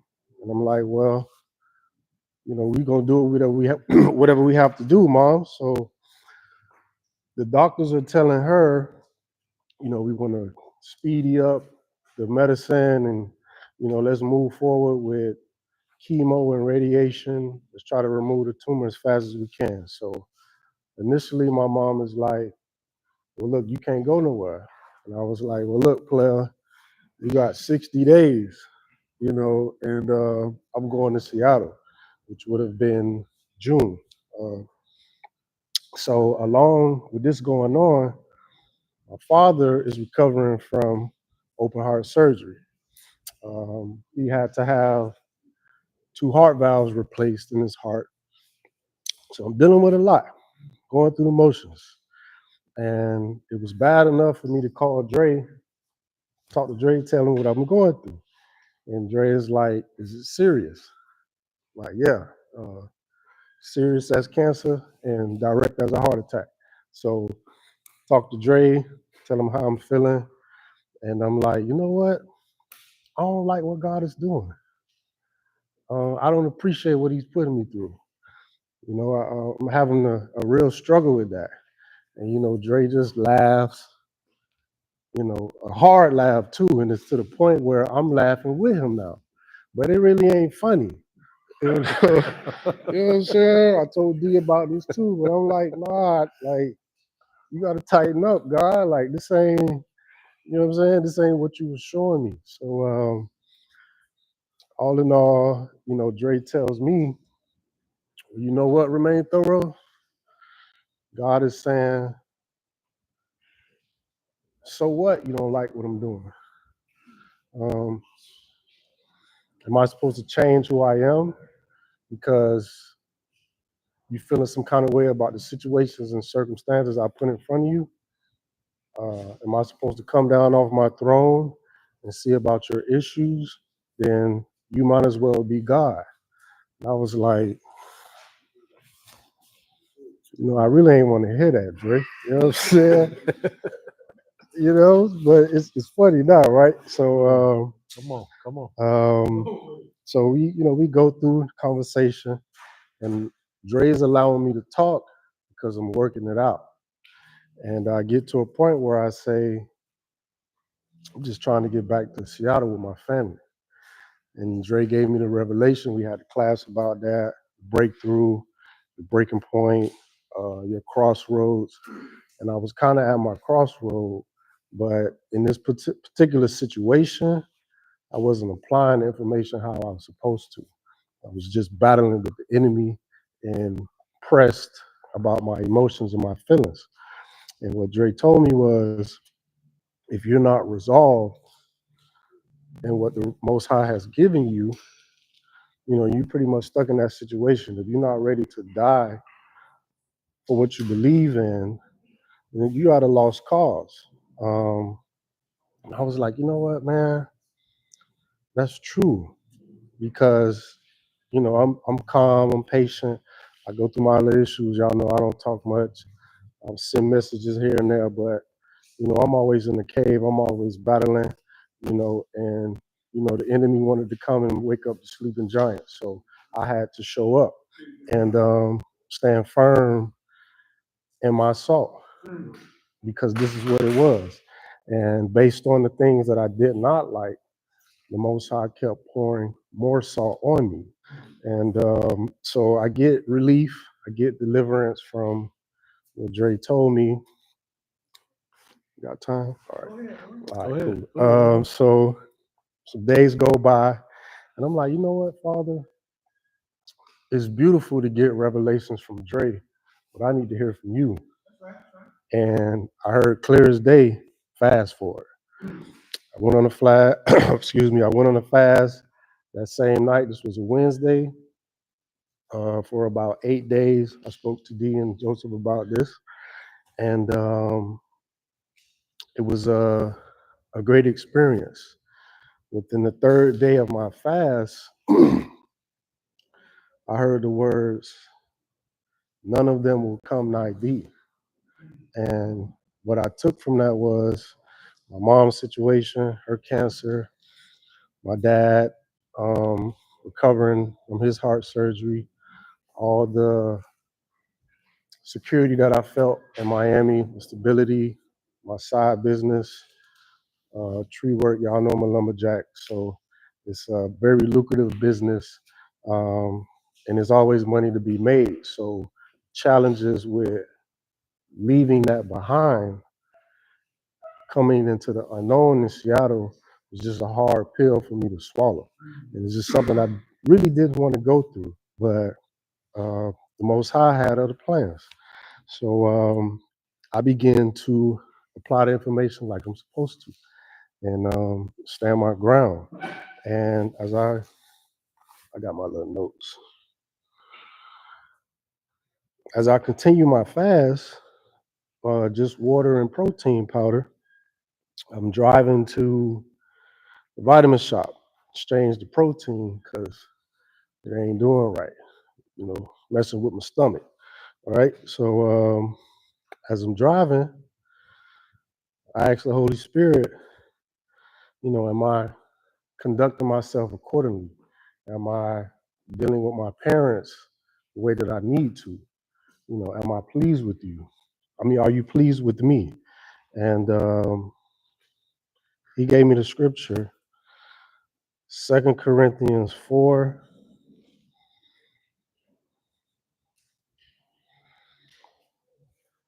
15 and 16. And it says, for all these things are for your sake, so that as God's remarkable, undeserved grace reaches to more and more people, meaning you guys out there on the other side of this screen right here, to the people that's sitting in this room, this testimony of what I'm going through is also for you guys. So this grace reaches to more and more people. It may increase thanksgiving to the glory of our great God. So everything that I'm going through is for God's glory. Verse 16 says, therefore, we do not become discouraged, spiritless, disappointed, or afraid, though our outer self is progressively wasting away. So as I was going through my fast, my carnal man and my flesh was being destroyed. I feel like I was dying, I ain't gonna lie. But my spirit man developed a direct connection to God. And it was a beautiful experience. I began to see, Dre says there's a lot, seeing the world through the lenses of the Most High pretty much. The colors, the smell of the air, the trees, the birds, the animals. I began to see like God. And nothing else really mattered at that moment, right? So though the outer self is progressively wasting away, yet our inner self is being progressively renewed day by day, which is that spirit man. So I go through this process and get a phone call from Miss Sally Schumann. Shout out to Miss Sally. She is a truck driver recruiter for JB Hunt. Call me, leave me a message. I ignore it. And I see the message talking about a truck driving job in Chehalis, Washington. Chehalis? Okay, y'all know. Which is like an hour away from Tacoma. And I'm trying to be in Tukwila. Just ain't adding up, right? So I ignore this woman for about another 3-4 days. She calls back, leaves a message. I check it out. We talk. She's like, oh my God, it's wonderful to speak to you. I got a great opportunity. This is what you're going to be making. This is how far you're going to be driving. Like, listen, Miss Sally, I ain't did no application for JB Hunt, but I'm going to go with what you're saying. So we go through the process. I pretty much get hired. I get all the way down to them verifying my job history and me driving 18-wheelers for 12 months. I get one phone call at 8:30 in the morning. My driving history has been verified. I get another phone call, 4:45 p.m. the same day, by Aaron. Shout out to Aaron. He is a hiring manager at JB Hunt. He tells me at this time, which anybody knows if you heard that, nothing good comes after at this time. All right. So he's like, we got to postpone your application because we couldn't verify your driving history. All right. So I'm back in my headspace, like, here we go again. You playing games now. I just told you I ain't like what you was doing about a couple of weeks ago, man. We back doing this, right? So cool. I'm in my feelings for like a day. Some time goes by. Still fasting, right? So 8-9 days I go through my fast, feeling good. I'm physically weak, but I'm really feeling like a god in my own right. I'm really feeling powerful. I'm just moving in a way where I feel light. Like I'm heavy, but I'm light. And people are just moving out of my way as I come into the area. It's really weird. All right. So a couple of days go by, I'm filling out applications. I do like 30 applications. Nothing comes through. So in the process of JB Hunt, I booked my one-way ticket here. I set up an appointment to look at an apartment, get transportation for my dog, and I let my mom know, April 24th, I'm gone. So, she's raising HELL. She don't like, you know what I'm saying? She feeling like me now. She don't like what's going on. So a couple weeks go by. 3 days before I get here, I had 3 job interviews on the same day. So I tell D, what should I do? D's like, man, set up an appointment for all of them on the same day. So like, all right. Before I could even get to that point, Cisco, some kind of boom truck companies like cranes, picking up products, taking it to shippers and distribution centers. And the job that I work for now, asphalt and concrete. Cisco sends me an email saying that I told them I no longer wanted the job, right? Ain't nobody but God. I ain't even challenge it. The knuckle boom truck company told me the position was filled, all on the same day, right? So, oh, mine, I got a hotel too at Skybridge. So that's another story.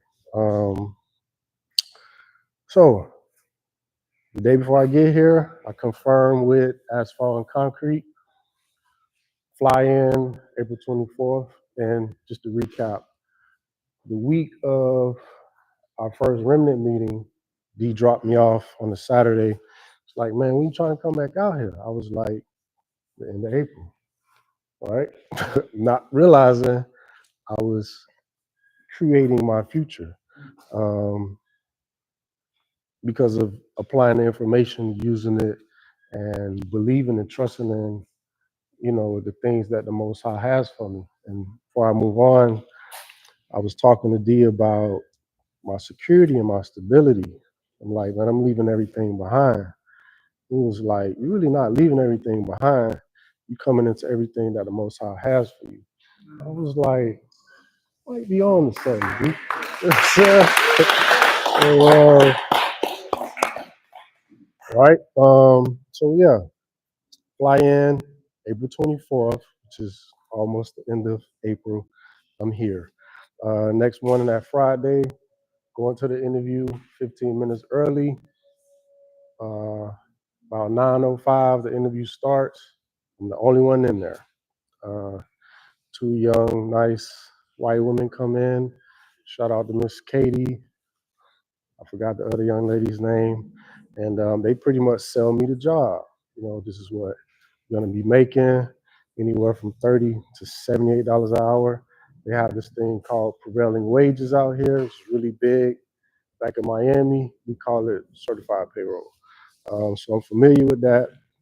And all these benefits, health, and they're like, so we know you drive trucks, but tell us why we should hire you. And I'm like, well, for one, I believe in manhood principles. I believe in bringing leadership to the company, integrity, honesty, truth, having dignity in my career, and being honorable with the situation I'm in, and safety is foremost. And the lady was like, wow, I've never heard a response like that, right? So we kicking it, it goes smooth. I knocked the interview out the park. We leave. I got an appointment set up with the apartment at 1 o'clock. Go to the apartment with D and Mello, my fellow. Go in there, look at the apartment. It's just how I want it. Get approved, right? There was a discrepancy with the previous landlord verifying certain information of current house that I was living at back in Miami. Called him, texted him, he answered the phone. So I leave a message. I'm like, look, bro, it's urgent. Like, you need to call me back ASAP. So I checked my email to see if everything's been verified, and it was kind of like blurry. So I called off, and she was like, oh, yes, you've been verified. Come in, get your key. Paid my down payment. Apartment came with first 2 months free. Downtown Tacoma, right down the street from the university. I couldn't ask for a better situation. And he brought something to my attention about James Bond.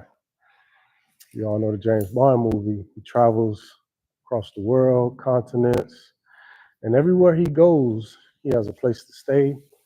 He has a car to ride in. He ain't worried about no money, no credit, nothing. When I finally got to Seattle, it's like the red carpet was laid out for me. I had a job waiting on me. I had an apartment waiting on me. D is letting me drive his excursion. All I got to do is put gas in it.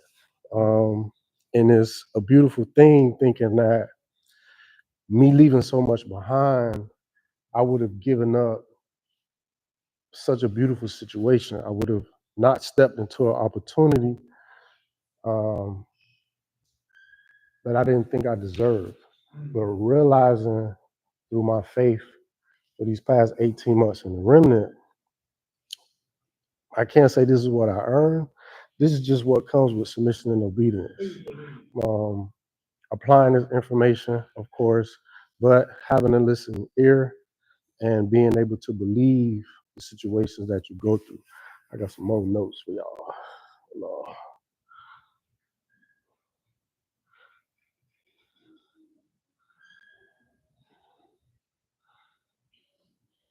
Oh, I lied. Back to 2 Corinthians 4, right, verse 17. This was a whole new revelation. It says, "For our momentary light distress, this passing trouble is producing for us an eternal weight of glory, a fullness beyond all measure, surpassing all comparisons, a transcendent splendor, and an endless blessedness." So everything that I have experienced, new career, potentially making almost $80 an hour, an apartment that I can lavish the way I want, a vehicle that I just have to put fuel in. I wouldn't have it any other way. You know, y'all know I don't like people, but I love y'all. You know what I'm saying? I appreciate y'all. Thank you, y'all. Yeah. I love you, man. I love you. So, you want to say something? Come on, loved one. There you go. That's right. So, I want to say all praise to the Most High first and foremost. It's been a long journey for me to get here. I just want to talk about like how my first conference was when I was in Atlanta, and how before the conference I was like telling people how I wanted to go, and they was like, "Man, no, you can't."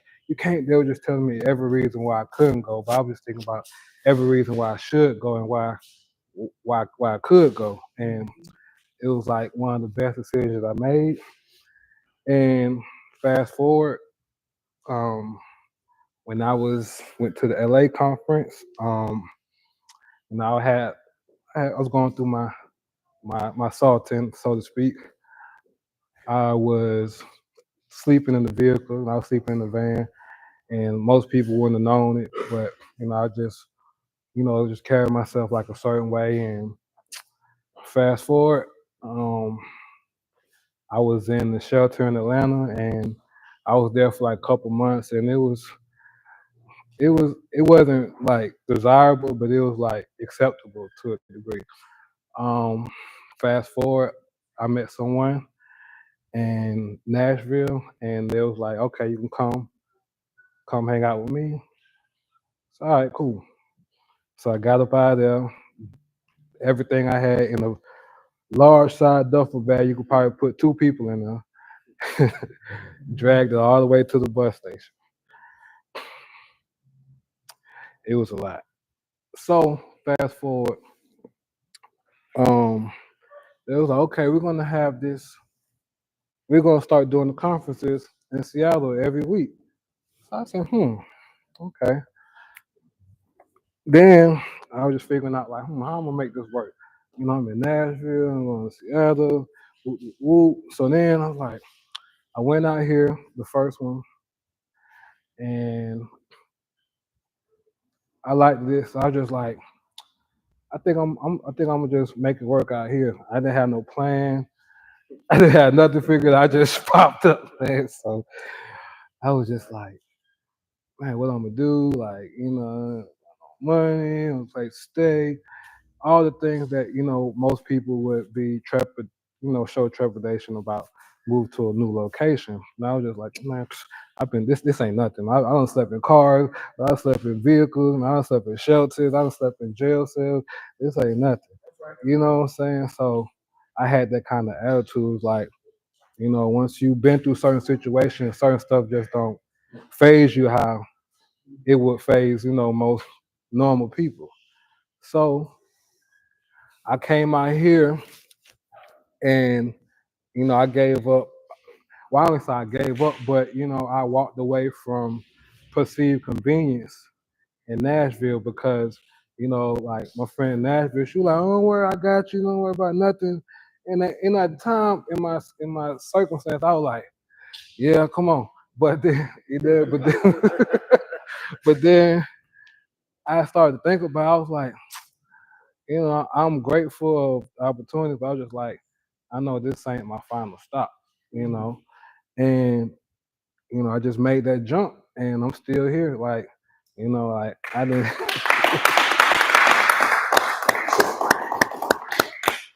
And yeah, so and I was like, when I told like a person, you're in Nashville, she was like, well, if you go, it's gonna be the end of us. I was like saying to myself, she must not know me, man. So so and then I was considering like maybe I go back and then I figure some way to be back. I was like, that don't make sense. I might as well just stay here and just, rock it out, and roll with the punches, and I'm still standing. Still standing. All praise.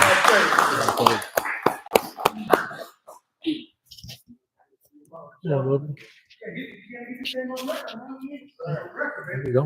don't be asking questions you gonna answer to later. Come on, baby. All right. That's right, King J.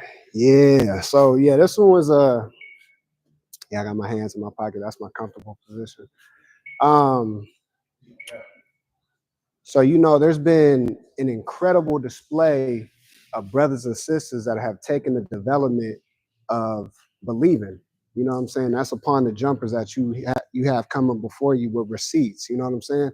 And now there's also individuals that was already here, as Dre was saying, a couple classes facilitators. You know what I'm saying? Given the opportunity to be able to also to exercise their faith, right? So I'm gonna be kind of jumping back and forth because I was over there trying to formulate how the direction of this gonna go. So bear with me. Come on, Holy Ghost.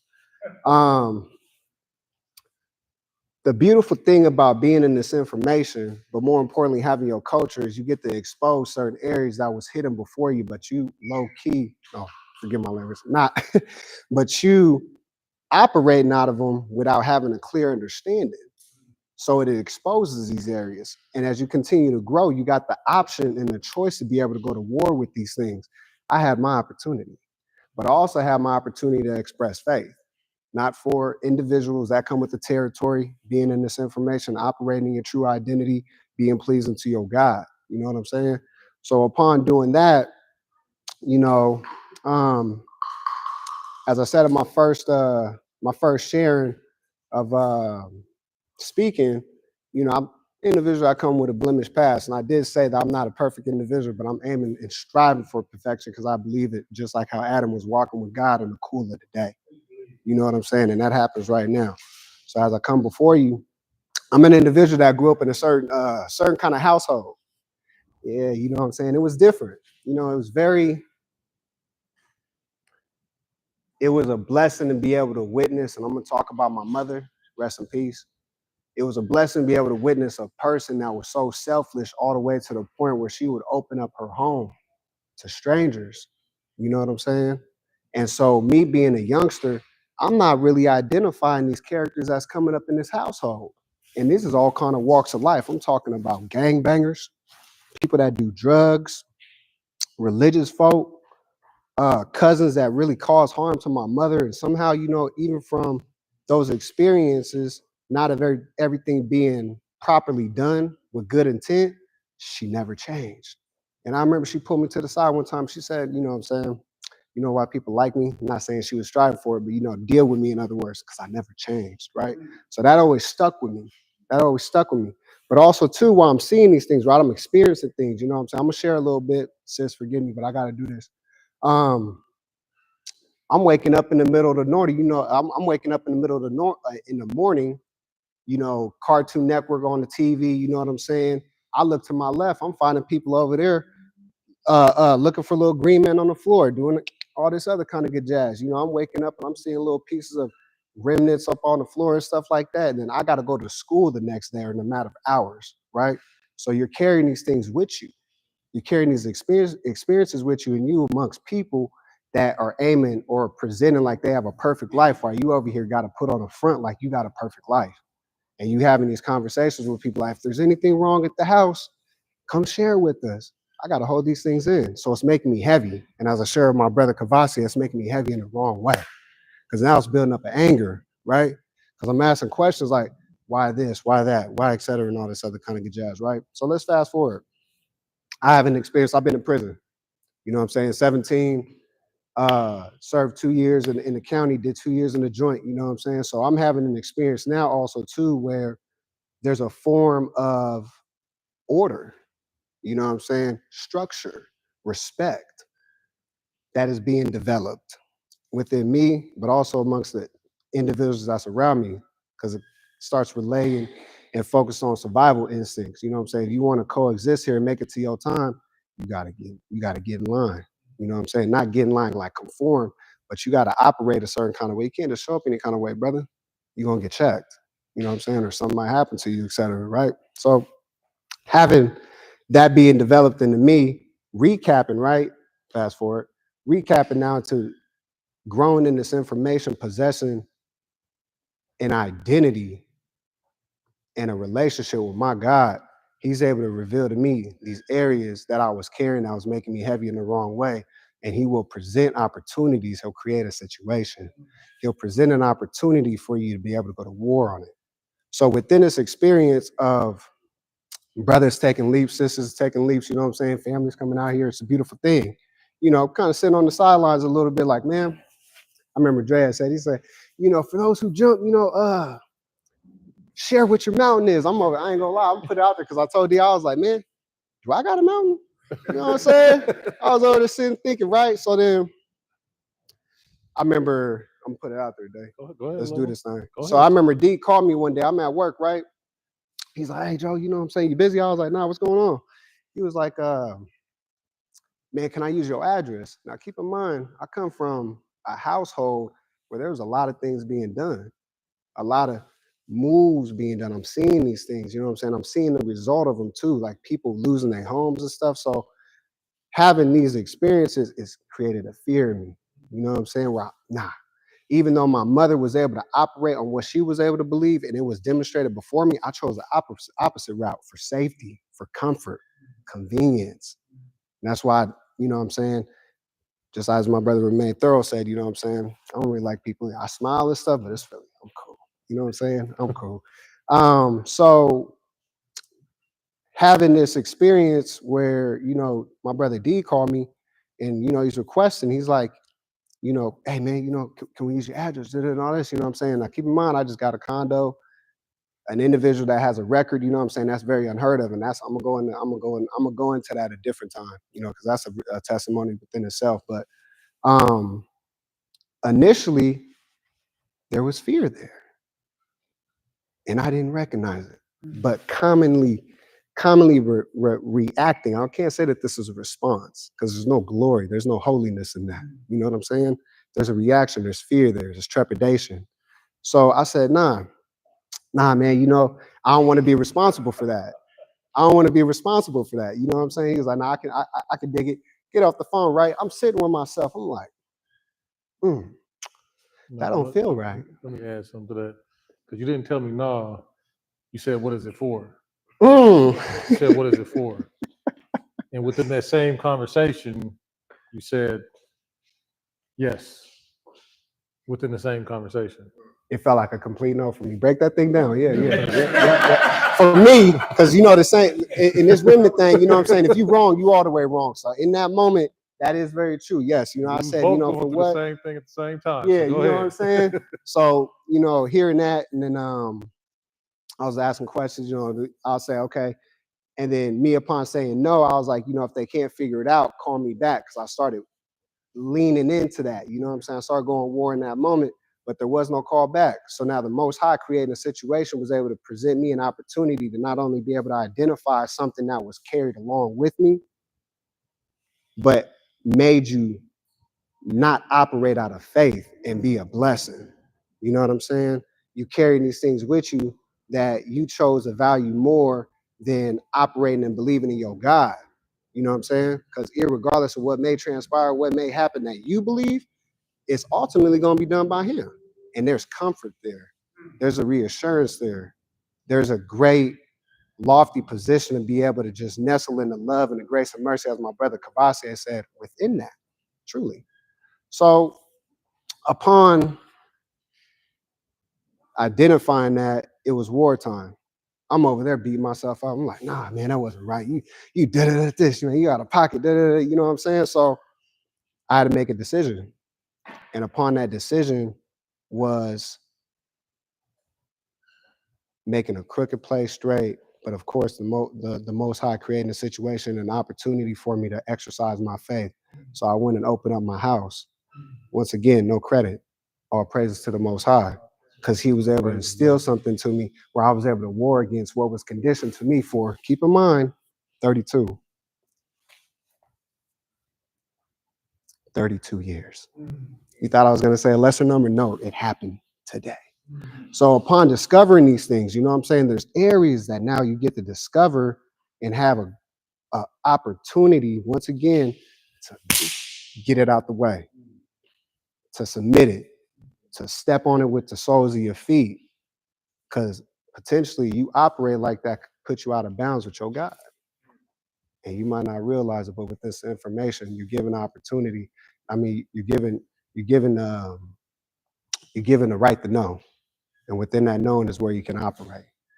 So, you know, opening the crib, I ain't gonna lie, there were some thoughts had.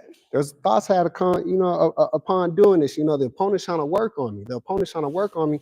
But upon taking that leap of faith, because it was a leap, upon taking that leap of faith, the Most High comes back with the reassurance, the little subtle little whispers up in here.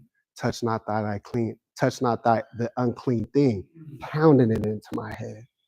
And so I remember one night I woke up and I was like, you telling me you don't want me to go back to that?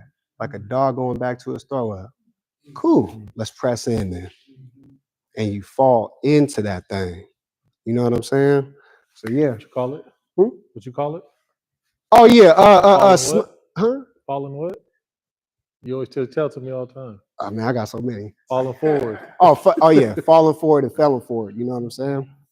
So yeah, definitely being able to have such a beautiful opportunity to show thyself approved, not for nobody else, but for me and my God. To make sure that that's established first, to make sure that these areas that He's given to me the opportunity to purge out of me, because He wants you to stay clean. He wants you to be clean before Him. He wants that beautiful aroma that you were supposed to have, but due to the fact that we come from a history of disobedience, He's bringing us back, coming up hither. And when you come up hither, then you get to stay up hither. But that's your choice. And I had to make a choice in that moment. I wasn't going back to that. I know what it's like, man. I know what it's like. There's some things you carrying right now that you think that are valuable and something that you really can call a benefit. Trust me, it's momentarily. If you're not really to sacrifice everything and put it all on the line all the way to the point where it's death, you ain't fit for that position. Because he who has not put his hand to the plow is not fit for the kingdom. He gonna come see about me. He gonna come see about me. Oh yeah.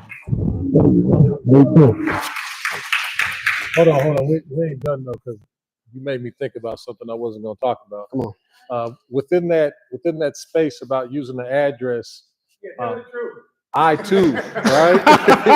Hold on, come up here.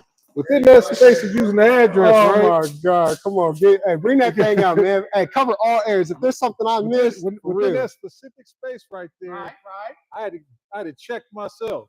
right? Because all the loved ones that took that jump, right, and showed up, there was no way in the world that I couldn't show up, right? And so the whole reason I even called loved one to use his address, Because you wasn't going to use yours. because I wasn't going to use mine, right? Hold on. Let me back it on up. I received a phone call. Let me go up here too. Come on. Hey, we bring this back full circle. Come on with it. Come on. Right there. Come on. Okay, you started off. off. Okay. So I'm coming out. It was a week before we came out. I was getting my car shipped out here. Uh-huh. So I had an address, but it was like a mailbox address. So the car people said, well, this is a mailbox. This is not an address. So I made the phone call. I said, hey, is this an address or is this? Oh. Well, I got an address, but That's not what happened. That's See, he can't start this because his memory hit that age. I'm telling you what No, that's not what happened. I text you 2 addresses. One was for mailing and one was for your car. You put the mailing address down for your car because we talked about this. No, you sent the address to. But I talked to you though. And so you got the addresses mixed up. Now, the reason that came up with the addresses was for the ID. Was for the ID. That's how we came to this. That's not what happened. Okay, go ahead. Go ahead. So I called him. I said, hey, what address? I said, is this a resident? Is this a house address? Mm-hmm. He said, oh no, I gave it to Naya Tori. So he sent me the address. He said, but it's only I don't get no mail there. So he'll what the address used. So this was like a week before we came out. So we was like, okay. So a week before I came out, I'm like, okay, we got to figure out this address thing. So when we get here, it was like, okay, we had the job that we was, seeing about, but we need a Washington address.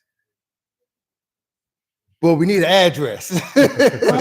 So this is my testimony, how I had to lean on the Most High. So that was the first night we got here. That was Monday. So Monday night, I'm like, Most High, whoever heart you got to touch or whatever, you're going to have to do.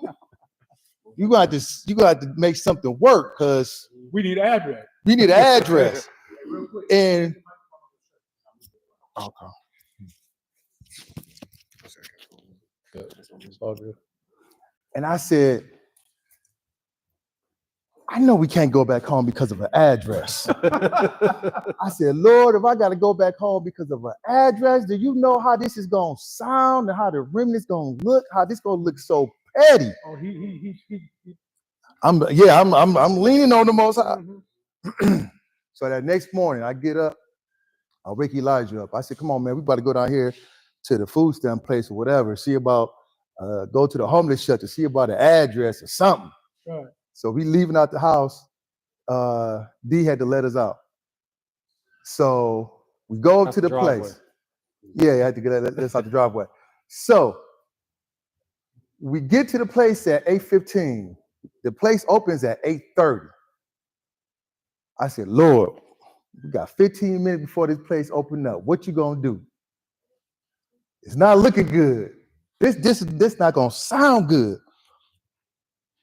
So Elijah was like, well, did you reach out to the chat and see if it's anybody, or reach out to Dre? I said, nah, I want to worry with them about this. We're gonna see what happens. Right after that, Dre sent a text about more vegan food. Shout out Mo. Yeah, shout out more vegan. I said, okay, Lord, is this a sign? I said, okay, well, this my sign. Dre up, let me text him. I said, hey, you know anybody out here address we can use? We waiting. He texts me back, sure, man, just go ahead and use mine. When he sent the address, it was 8:29. We had 1 minute left. Let's call this game, man. We had 1 minute left. I said, That was my assurance. I said, yeah, we right where we supposed to be. Right here. We get to the house. D was like, man, I apologize, loved one. I don't know Hold on, what I let me was stop. thinking. He didn't know that I already gave him the address. Yeah, I didn't know he gave him the He didn't address, even know. and he didn't know that me and him had already talked. Right. And after me and him talked, See how the Most High is I working felt this some thing out? type of way. I felt some type of way because wasn't no way I was going to partially show up for my loved ones. But go ahead, Eddie. Wait, when did you call me though? After When you called me, I said I already gave him the address. but that was after he. Because I never said nothing to her. I don't know, but he got to the house. But you called me, and I said I did I call already you. gave him the address. But I'd already talked to him and told him to use the address, and I called you and told you that I felt And some I type said, of I already way. gave him the address. Yeah, I'd already told him though. But see, yeah, but that was after. But you was no, I'll do it because that conviction. Yeah. So I gave him. He had already pulled up to the house. No, I got you. Go ahead.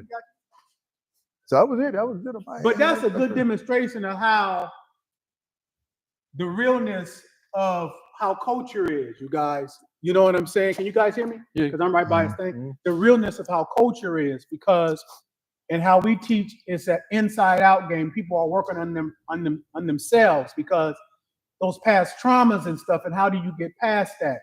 And the reason why we could have this testimony, because the one thing that prevailed, the one thing that's the strongest thing about culture, stronger than anything in this world, is what? Yeah, but love. But love. Yeah.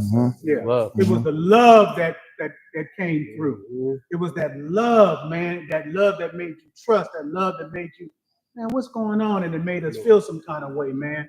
And that's the beauty of love. And I know that out there with a lot of, especially black people, black males, that they look at that word love as something that's weak because you learned it from your master.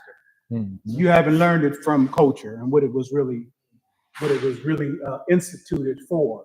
Because if you think love is weak, then God is weak, because the scriptures in our history book says that God is love. But you don't understand that's why you got to get your butt into class, right? That's right. I'm gonna let them guys finish, but you got to get into class. We do this every week for you, for us too, right? This Wednesday nights is for you and for us, but we give classes 5 days a week. 4 days a week, and Wednesday we do this. You feel me? Get in class, man, because class is over 300 classes of every subject you could ever imagine to teach you about your culture. Go ahead, y'all. And also, too, adding on to that, love and fear cannot coexist. So pick your God. Please believe. That's right. That's right. So let me set this on this table because I don't want to be talking into both of these. Give it to Elijah. So a couple things were said that I want to address real quick. The first thing I want to address is the chat. Is the chat in here? Because there's a lot of new people in our chat. I know Unc has spoke about this before. Please give, this is the Remnant Public Outreach. So please give the public some leeway in coming in, asking questions, making statements, even if they don't necessarily agree. As long as nobody is saying anything derogatory, some people cuss in their everyday life. That's something that we don't do in the Remnant. We had a revelation about that. But everyone in the chat is not Remnant. So let people speak and say what they need to say and get off their chest what they need to get off their chest in whatever way they know best. With that being said, if somebody's being disrespectful, again, being derogatory towards individuals, I could understand a timeout. Or a deleted comment, right? But give people a chance to release, right? Everyone that's here that moved to Seattle and people who are in the chat that are already in the Remnant has pretty much had opportunity to get a release at some point in time. Please allow others to do so as they come in and they're seeking out information, seeking out their culture, and just finding their way. Okay? That's all for the chat. The other thing is that a couple of things unfolded listening to all my loved ones up here. The first thing that I want to speak about was when Dre was talking about how people are fighting in other countries for what they believe in. They're fighting against their oppression. And those other countries are looking at us here in America like, what's wrong with us, right? And that's a good question to ask, right? What is wrong with most people here in America, Israelites, or anybody for that matter, who is just laying down, taking the oppression, right? One thing that we didn't speak about in here was, we touched on it, but the actual definition of chattel slavery, right? Chattel slavery. And chattel slavery is a form of human enslavement where enslaved individuals are treated as property with the right to be bought, sold, and owned like other possessions. This system, often described as a racialized system, stripped enslaved people of their legal rights and treated them as commodities similar to livestock or even furniture. Okay, so that didn't happen to anyone else like it happened to us. It just didn't.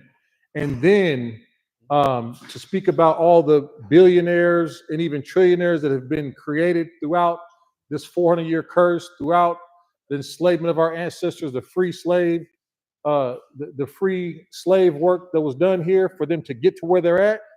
My uncle spoke about this before. It's no shock that they are where they're at. I'd be surprised if they weren't, right? They should be exactly where they're at. Their system that they put in place is a good system, right? Like it works well, should I say, very well. They did a good job, but it was not by their own doing. And again, Unc touched on this earlier. It was only because we were caught out of bounds. Only because we were caught out of bounds that they were able to even have a system in the first place. And to conquer a people as great as us, they would have to create a phenomenal system, right? To strip us of who we are in our ancestry, the system would have to be off the chain. And it is, right?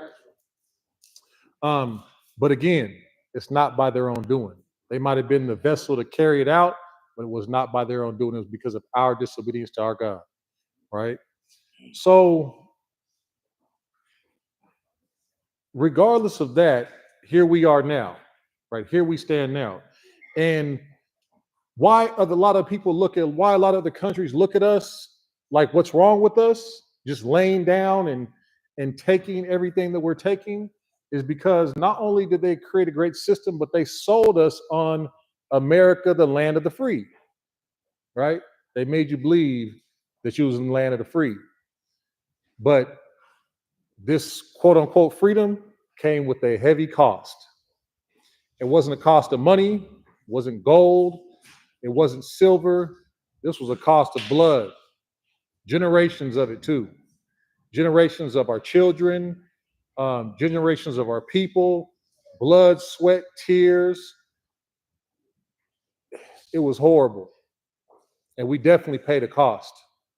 And for anybody sitting around crying, complaining about reparations and we should get 40 acres and a mule and so forth and so forth, 100,000, somebody messaged me and said that they were giving out $100,000 to buy houses. Whoop-de-doo, right? All that's great. Drop in the bucket. We're not even worried about that, okay? We come here to conquer everything, right? To put everything under the soles of our feet, every single thing. And just like it's been reiterated over and over in today's class, there's nothing they can do about it. It's just that time. It's just that time. And it's extremely, extremely important that everyone who is remembering who they are and partaking in this information understands, like one of my loved ones brought up earlier, a story I shared with him about James Bond, about 007, right? Our country has probably created some of the best cooperative spies and different things of that nature to go out there and conquer systems, right? And the complete story of that I shared, the complete analogy of that was that when you look at someone like a 007 or a special agent, they move without being affected, right? They might go from one state or one country to another And one day they might be flying first class. The next day they might be beat up in the back of a cargo plane. They might be staying in a 5-star hotel or a huge mansion, or they might be staying in a hostel. Whatever their situation is, they go to achieve their mission, and they don't stop until it's complete. That is what we're up against. If you don't have that fight in you, if you are not dying to that right there, you ain't gonna make it. You ain't gonna make it. They're good at what they do. If your faith continues to rest on what they have indoctrinated you with, you got a problem on your hands. A big one. There's a reason that we call this the relief doctrine. For years, it was just the information, right? And it's still the information. But I remember the day that my uncle woke up and said the Holy Spirit gave him the relief doctrine, because it gives you a major sense of relief. It gives you all the relief that you could possibly need from the indoctrination, right? All of it, everything that you could possibly ever want and ask for, and not just for yourself, but for your family, for your kids, for your generations to come.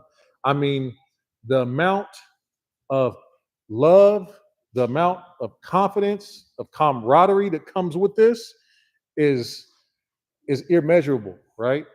So as you continue to move forward throughout your life, right, it's important that you find something, right? Even if it's not this, right? Because this isn't for everybody.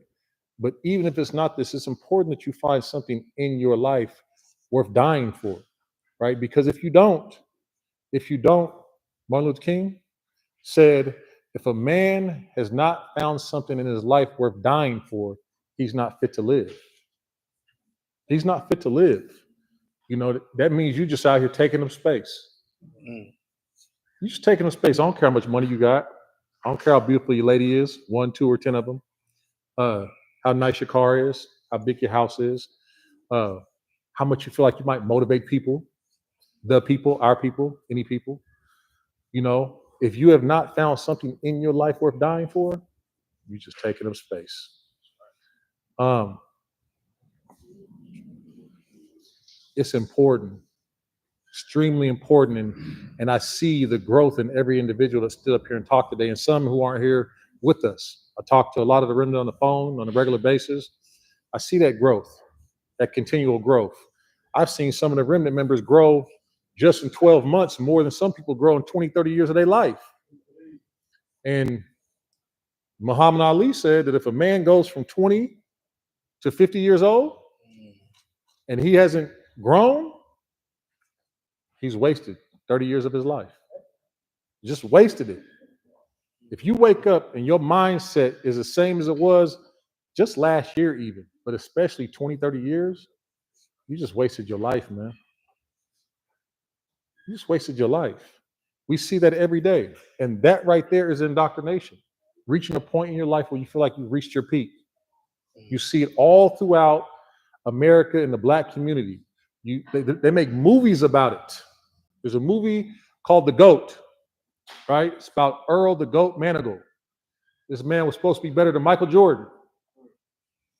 Could touch the top of the backboard, and I don't think he was no taller than maybe 5'8", 5'9", 5'10", somewhere in there. Very good movies, right? A lot of wasted potential. He had a certain peak in his life. Somebody gave him a drug. He never snapped out of it. He stayed right there, right? Missed all kinds of opportunity. And even though it was an opportunity within a system they still created, he couldn't even reach that. He couldn't even reach that. There's a lot of you out there like that, right? A lot of you. You can't even see it. Probably people in your family around you every day talking about you and your wasted potential. And we're not worried about potential over here. We're just not, right? We're worried about you standing up, you operating in your manhood or your womanhood, right? That's what this information is about, right? Because you can have all the right things to say, you can know all the right things to do, you can have all the history, right? You could be able to quote the whole Bible, none of it would matter. If you don't understand those basic fundamental principles of manhood, of womanhood. We talked about this not too long ago. As a matter of fact, I'm given an opportunity right now because my uncle said he just couldn't talk about it. I'm surprised that nobody else talked about this. If you don't carry those basic fundamental principles of manhood, that honor, that loyalty, respect, integrity, and dignity with you, you can forget it. You can forget it. And that information does not change passing over to a woman. She doesn't get the luxury of, dumbing it down because she's cute. She don't get that. That information is the same across the board. The only thing that changes is the gender. That's it. But the Most High don't care about that. He don't even care about how beautiful she is or how soft she is or how succulent she is. He doesn't care about any of that. That's the world's doing right there. The world created the valuing of the weaker vessel so she doesn't have to do as much as the man has to do. On the inside, there's things on the outside that separate us, but on the inside, you should be showing up just the same. No excuses. And if you find yourself in a place where you're trying to cry your way through situations, understand the Most High don't care nothing about that. He just doesn't. Everybody tries to treat him like he's Santa Claus, and he's not. He's not playing about what he requires us to do. He's not playing about his love. We don't get to just show up any kind of way. It's important that we know the requirements of loving the Most High and that we stand up and operate in that. Because if not, it's just taking up space. You're just taking up space. What was that gentleman's name? The basketball player, I think it was, his girlfriend was disrespecting him and he said, I love her. Football player. Travis Hunter, cat. Them type of situations right there where people feel like they can be any kind of way towards you because you love them. That's something the world taught. And they can't even see the world behind. You can't see the world behind what they taught you because now here we are out here in the world, and because we love someone, it's acceptable for them to be any kind of way towards us. That's how most people view dealing with the Most High. Oh, he loves us. It's okay for me to do whatever. It don't work like that. Oh, he loves me. I'm going to keep making the same mistake over and over again. Well, at some point, it's not a mistake. It's a choice. See, that's what happened to our ancestors. That's why we was caught out of bounds back then. That's why that 400 years took place. That's why our babies were fed to alligators. That's why our men were raped by other men. That's why our women looked at us a specific type of way that wasn't in direct accordance with headship, with us being their men, their champions. All that was stripped away. Even the power and authority that the women carried was stripped from them, and they were given a new power and a new authority by their oppressors. They were taught to value something completely different that had nothing to do with our heritage, that has nothing to do with our culture, has everything to do with what they want us to have, so they can keep us under their thumb. But it's okay, because the relief is here. The relief is here. And if you want it, you can get it, right? There's nothing that's stopping you but you. Nothing in the world. So that's all I had to say, little man.